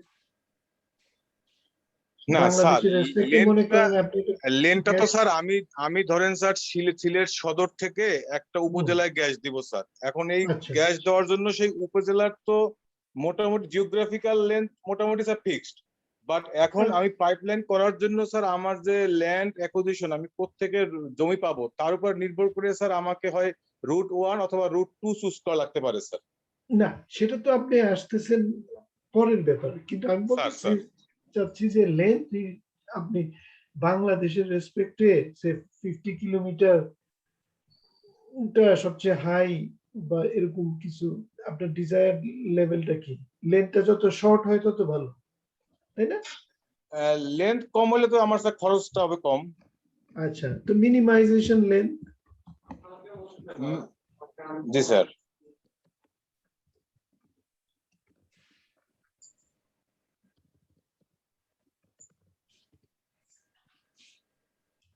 কস্ট কস্ট স্যার রাফলি আমাদের একটা থাম রুল আছে স্যার যে পার কিলোমিটারে কত টাকা কনস্ট্রাকশন কস্ট লাগে হ্যাঁ তো সেই কস্ট কি আপনি বাড়াইলে ভালো না খারাপ কোনটা না কস্ট যদি কম হয় আমার জন্য তো অফ কোর্স ভালো sir minimisation of cost G sir of cost এটা হলো কি আপনার মোটামুটি ডিজায়ার লেভেল অল্টারনেটিভ আপনার আছে একটা আর অল্টারনেটিভ 2 ঠিক আছে এটা মোটামুটি আপনার ডিসিশন প্রবলেম আচ্ছা অল্টারনেটিভ 1 এর ক্ষেত্রে আপনার ডায়ামিটার কত আছে 10 ইঞ্চি স্যার 10 ইঞ্চি আপনার এটা হইতে হবে অ্যাবাউট 10 ইঞ্চি। G sir. তাহলে আপনি কমপ্লাই করতেছি কি করে নাই আপনি করতে জি কেন স্যার, মানে আমার মানে এই গ্যাস ভলিউম ট্রান্সপোর্ট করতে হলে মিনিমাম 10 ইঞ্চি পাইপ লাগবে স্যার। অল্টারনেটিভ ওয়ানে কি আছে? 10 ইঞ্চি স্যার। 10 ইঞ্চি। তাহলে আপনি কত পয়েন্ট দিবেন তারে? 90% ঠিক আছে স্যার। 90% দিলেন, তাই না? কিন্তু আপনি জি যদি স্যার। এটাকে ফর্মাল করতে চান, আমি যে স্লাইডটা দেখাইছি যে রেড লাইন, স্যার ওইভাবে করতে হবে, ঠিক আছে? কিন্তু আমি জি জাস্ট স্যার।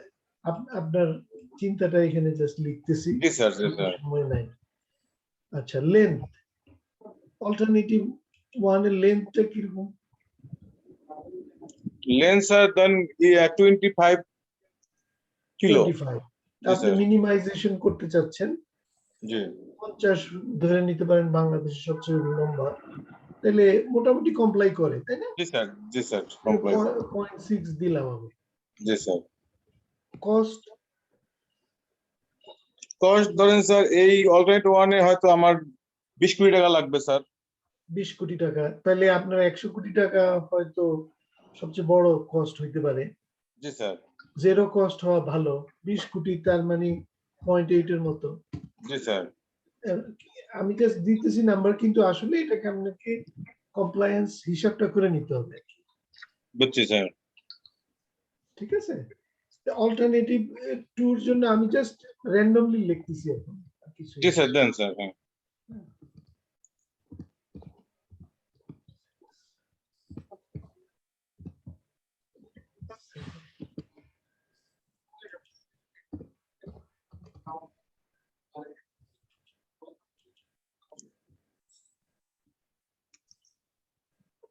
ঠিক আছে? তাহলে আপনার মোটামুটি ডিসিশন কম্পিটিশন পর্যন্ত কমপ্লিট। এখন আপনাকে র্যাঙ্কিং এ যাইতে হবে।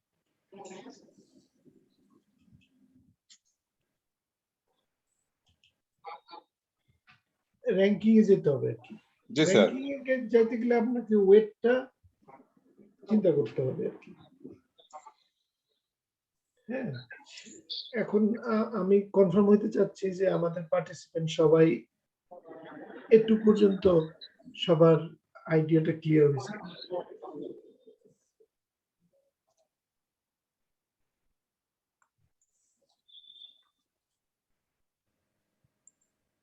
সবার মোটামুটি আইডিয়া ক্লিয়ার, তাই তো?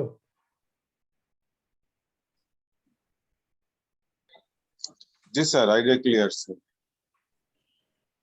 ওকে, থ্যাংক ইউ সো মাচ।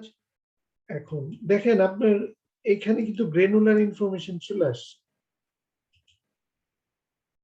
এটা কিন্তু অ্যাভয়েড করা যায় না।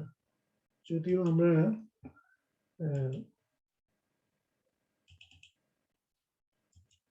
দেখেন লেস ইম্পর্টেন্ট অ্যাবসলিউটলি ইম্পর্টেন্ট, হ্যাঁ, লেস ইম্পর্টেন্ট আপনি মনে করেন 20 দিলেন, ইম্পর্টেন্ট আপনি দিলেন সে 70, অ্যাবসলিউটলি ইম্পর্টেন্ট আপনি দিলেন 100, ঠিক আছে? এখন আপনি ইম্পর্টেন্সের যদি সাম করেন, টোটাল করেন, কত আসবে? 190। জি স্যার। 190 এর পরে আপনি নরমালাইজ করবেন, 20 ডিভাইডেড বাই 90,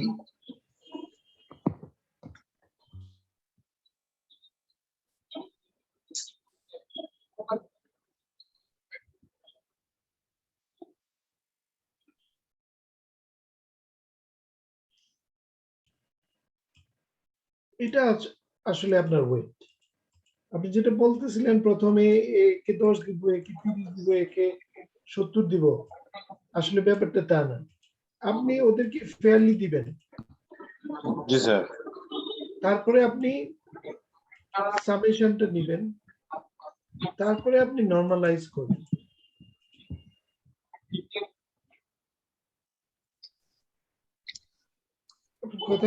আমার কথাটা বোঝা গেছে?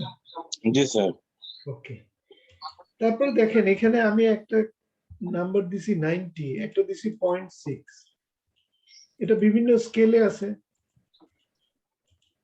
এটাকে আপনার স্কেলিং করতে হবে। যেমন 0.8টা আমি দিছি 0 to 1, 90টা আমি দিছি 0 to 100, তাই না? জি স্যার। তাহলে এটাকে আমি যদি স্কেলিং করি তাহলে কি হবে? 90 ডিভাইডেড বাই 100, আর এটা হচ্ছে আমার যেটা আছে সেটা 0.6, এটা হচ্ছে 0.8 0.8 যেটা আছে সেটা।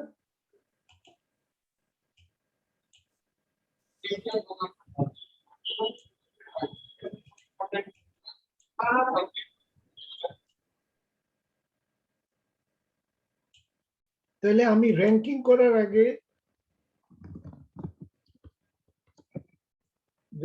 করার আগে আমাকে নরমালাইজ করে নিতে হবে এটা আমার স্কোর গুলাকে।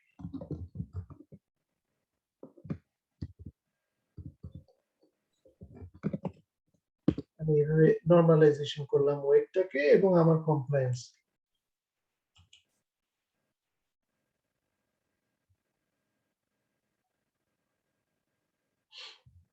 তাহলে আমার র্যাঙ্কটা কিভাবে আমি হিসাব করব? It's very simple. আমি ওয়েট যেটা দিচ্ছি, ইম্পর্টেন্স যেটা আমি দিচ্ছি, ইম্পর্টেন্স সাথে ক্রাইটেরিয়ার ভ্যালুটাকে আমি মাল্টিপ্লাই করব, আর কিছুই না। আমার ইম্পর্টেন্স হচ্ছে এটা,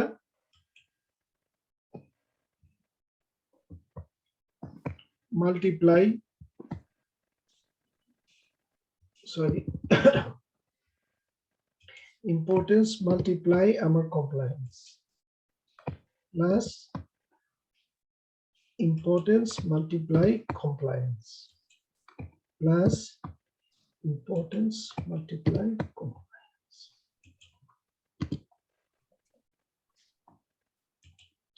তারপরে একই জিনিস আমি করব,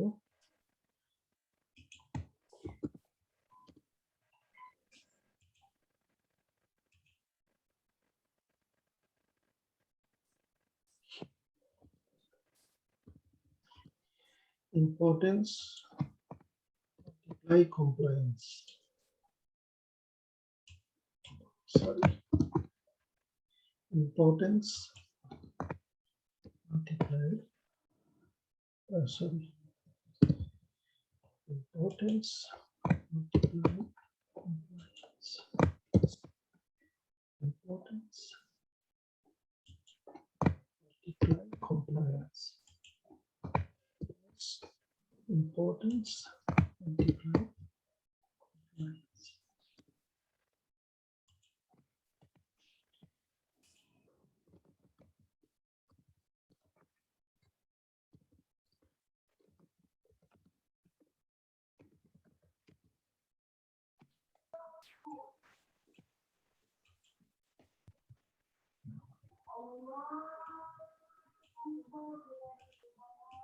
তাহলে আমি দেখতে পাচ্ছি যে আমার একটা স্কোর আসলো।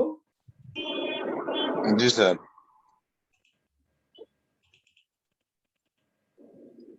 এই স্কোরটা আমি অল্টারনেটিভ গুলাকে ডিসক্রিমিনেট করার জন্য ইউজ করতে পারি। তো এখানে ট্রিকটা হচ্ছে যে আপনি ওয়েটটা প্রথম থেকে নরমালাইজ করবেন না, ওয়েটটা খুব ফেয়ারলি দিবেন, পরে আপনি ওয়েটকে নরমালাইজ করবেন। তারপরে কমপ্লায়েন্স আপনি হিসাব করার সময় বিভিন্ন স্কেলে হিসাব করতে পারেন, 0 to 100, 0 to 50, হোয়াটএভার, 0 to 1, তারপরে সবগুলোকে নরমালাইজ করে একটা স্কেলে আনবেন, তারপরে আপনি র্যাঙ্কিং করবেন। জি স্যার, থ্যাংক ইউ স্যার, ভালো জিনিস শিখছি স্যার। তো র্যাঙ্কিংটা অনেক মানে কি বলবো, মানে পরের ব্যাপার, কিন্তু সবচেয়ে ক্রিটিক্যাল ব্যাপারটা হচ্ছে কমপ্লায়েন্স অ্যানালিসিসটা করা। এইখানেই আমাদের, আমরা মনে করেন একজনকে ফেভার দিতে চাই, একজনকে সাপ্রেস করতে চাই, এই জায়গাটাই আমরা করি হিউম্যান। সবসময় আমরা বলি যে, যেমন মনে করেন কালকে আমাদের অ্যাডমিশন টেস্ট হলো, অ্যাডমিশন টেস্টে স্টুডেন্টদের একটা এসে লিখতে বলা হয়েছে, এসেতে একজন দিছে 7, আরেকজন দিছে 20। তার মানে তার সাথে কমপ্লাই করতেছে 7, আর আরেকজনের সাথে কমপ্লাই করতেছে 20। তারপর যখন আমরা এগ্রিগেট করি সব সব ইনভিজিলেটরকে তো আমরা সমান ওয়েট দিচ্ছি, তাই না? র্যাঙ্কিংটাতে গিয়ে আসলে কিছু আমরা চেঞ্জ করতে পারি না। এনিওয়ে, আজকে যেহেতু টাইম কম, আমি অ্যাটলিস্ট এটা একটা ফুল কোর্স, ডিসিশন মেকিং একটা ফুল কোর্স, মাল্টি ক্রাইটেরিয়া। অল্প সময় আপনাদের সমস্ত কোশ্চেনের কোয়েরির আনসার দেওয়া সম্ভব না। মোটামুটি আমি একটা আইডিয়া দেওয়ার চেষ্টা করলাম। হ্যাঁ, এই যে বললাম যে very low, very high, moderate, এগুলাকেও আমরা কম্পিউটেশনে আনতে পারি, ফর্মালি কম্পিউট করতে পারি। অর্থাৎ ওয়ার্ডকে আমরা লিঙ্গুইস্টিক এক্সপ্রেশনকে কম্পিউট করে ডিসিশন মেকিংকে আরো রোবাস্ট করতে পারি। তারপরে এখন বিগ ডেটার ব্যাপার সেটা চলে আসে। সেখানে আপনি এই যে আমি বললাম যে 200 গ্রাম পার লিটার CO2 এমিশন, এই 200 স্পেসিফিক্যালি আমি তো পাবো না। আমি বিভিন্ন ডেটাবেস খুঁজলে বিভিন্ন ইনফরমেশন আমি পাবো। তো ওই জটিল প্রবলেমগুলো আমি কিভাবে সলভ করবো, এগুলো আমরা গবেষণা করতেছি। মনে করেন আমি আপনাদেরকে একটা একটু দেখাই।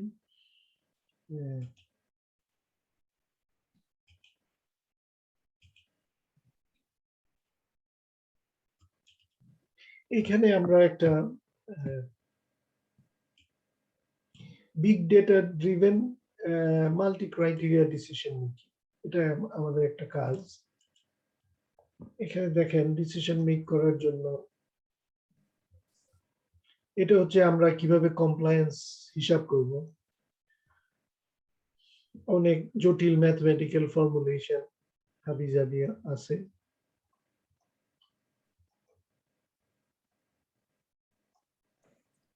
এন্ড অফ দ্য ডে আমাদের এরকম একটা সফটওয়্যার দরকার যেটা আমরা ডেভেলপ করছি।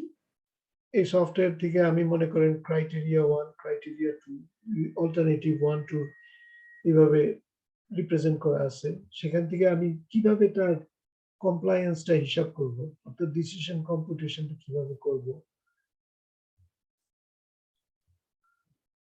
তারপরে ফাইনালি আমি কিভাবে র্যাঙ্কিংটা করব, এটা সম্পর্কে ডিটেল বলা আছে। যেমন আমি একটা জিনিস বানাবো, আমার ক্রাইটেরিয়া থাকতে পারে specific strength, specific stiffness, cost, recycle fraction, energy content. একটা ম্যাটেরিয়ালের ক্ষেত্রে ধরে নিচ্ছি আমার 3 ধরনের ম্যাটেরিয়াল আছে, কম্পোজিট, পলিমার, ন্যাচারাল ম্যাটেরিয়াল। হ্যাঁ, তো একটা সিম্পল নাম্বার দিয়ে তাদের data, decision relevant data represent করা যায়। এটা এরকম অনেকটা এরকম ইনফরমেশন, এরকম কতগুলো গ্রাফ আসে বিগ ডেটা আমি যদি ইউজ করি। তার মানে একটা নাম্বার দিয়ে আমি রিপ্রেজেন্ট করতে পারছি না, অনেক জটিল ব্যাপারটা। তো সেই ক্ষেত্রে আমি ডিসিশন কম্পিউটেশনটা এই স্পেসিফিক্যালি কমপ্লায়েন্স অ্যানালিসিসটা কিভাবে করব, তারপরে কিভাবে র্যাঙ্কিংটা করব, করলে যেটা ফেয়ার হবে কি হবে না, সেই জিনিসটা এখানে আমরা দেখানোর চেষ্টা করছি আর কি। তো এইভাবে প্রথম আজকের লেকচারটা হয়তো মাথায় আসে, তারপরে এরকম আরো 20-30 ধরনের চিন্তা ভাবনা একসাথে যখন যোগ দিতে পারবেন, আপনি আরো realistic decision making, multi criteria decision making করতে পারবেন। এবং এটা আসলে ফ্র্যাঙ্কলি স্পিকিং, আপনি যে কোনো প্ল্যানিং যদি করতে যান, প্ল্যানিং এর ফার্স্ট সেকেন্ড ফেজে এই ডিসিশন মেকিংটা খুব কাজে দেয়। কিন্তু আপনি যখন এন্ড অফ দ্য কি বলেন প্রজেক্টের সব মানে ফিক্স করে ফেললেন, তারপরে আপনি ডিসিশন মেক করতে যান, তখন খুব একটা কস্ট কাটিং হয় না। ডিসিশন 19-20 করলেও খুব একটা কিছু হয় না। বিগিনিং স্ট্র্যাটেজিক ডিসিশনটা আপনি যখন নিবেন, তখন আপনি যদি decision making multi criteria decision মেকিংটা ইফেক্টিভলি ইউজ করতে পারেন তখন আপনার অনেক কস্ট সেভিং বা কমপ্লেক্সিটি সেভিং আনসার্টেনিটি সেভিংস হবে আর কি। তো এনিওয়ে আমি আজকে আপনাদের আর বেশি সময় নিতে চাচ্ছি না, আপনারা হয়তো বোর্ড হয়ে গেছেন। তো ইনশাআল্লাহ ডক্টর মাহমুদ যখন আবার মানে ডিসিশন মেকিং এর উপরেই স্পেসিফিক্যালি যদি কোনো ট্রেনিং প্রোগ্রাম করে তখন ইনশাআল্লাহ আরো সিস্টেমেটিক্যালি আরো সময় নিয়ে মিনিমাম 2 থেকে 3 সপ্তাহ দরকার আর কি এই ডিসিশন মেকিং কোর্স অফার করার জন্য আর কি। কারণ কি বলে ডিসিশন কম্পিউটেশন আরো ডিটেইল ভাবে দেখানো প্রয়োজন আছে। তারপরে গ্রানুলার ইনফরমেশন ক্রিস্প ইনফরমেশনের ইন্টারপ্লেটা দেখানোর প্রয়োজন আছে। তারপরে র্যাঙ্কিং ডিসিশন র্যাঙ্কিং এর ক্যালকুলেশন দেখানোর প্রয়োজন আছে। ইট টেকস লট অফ টাইম, একদিনে হয়তো এই অল্প সময়ে সম্ভব হবে না। আশা করবো আপনারা হাল ছাড়বেন না, ইনশাল্লাহ আমাদের লিটারেচার আমাদের পেপারগুলো পড়ে আরো ইফেক্টিভলি এই আইডিয়াগুলো প্রফেশনাল লাইফে কাজে লাগাবেন। Doctor Mamun, thank you sir.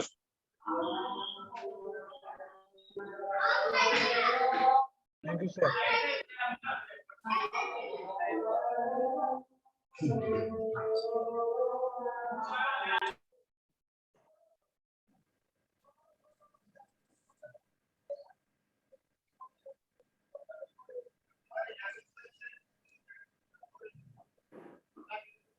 Test নেই গ্যাসকের মতো নাকি বুঝলাম না। ডক্টর মামুন বোধহয় নামাজ পড়তে গেছে নাকি? জি স্যার, আমরা একটু নামাজ পড়তে যাবো স্যার। Sure sure. জি স্যার, তার মাত্র 10 মিনিট স্যার, আসতেছি নামাজ পড়তে। 10 শিওর মিনিট শিওর। জি স্যার, 4:10 পর্যন্ত। 4:30 জামাত স্যার। 4:30 জামাত। শোনা যাচ্ছে তো আমার কথা, তাই না? হ্যাঁ শিওর। জি স্যার, শোনা যাচ্ছে শোনা যাচ্ছে। তাহলে কি 10 মিনিট ব্রেক নেবেন এখন? স্যার ওই যে 4:10 থেকে 4:20 পর্যন্ত দেন, 4:30 জামাত তো স্যার। আচ্ছা ঠিক আছে, 4:10 থেকে 4:20 পর্যন্ত ব্রেক। জি স্যার, জি, আসসালামু আলাইকুম। হুম।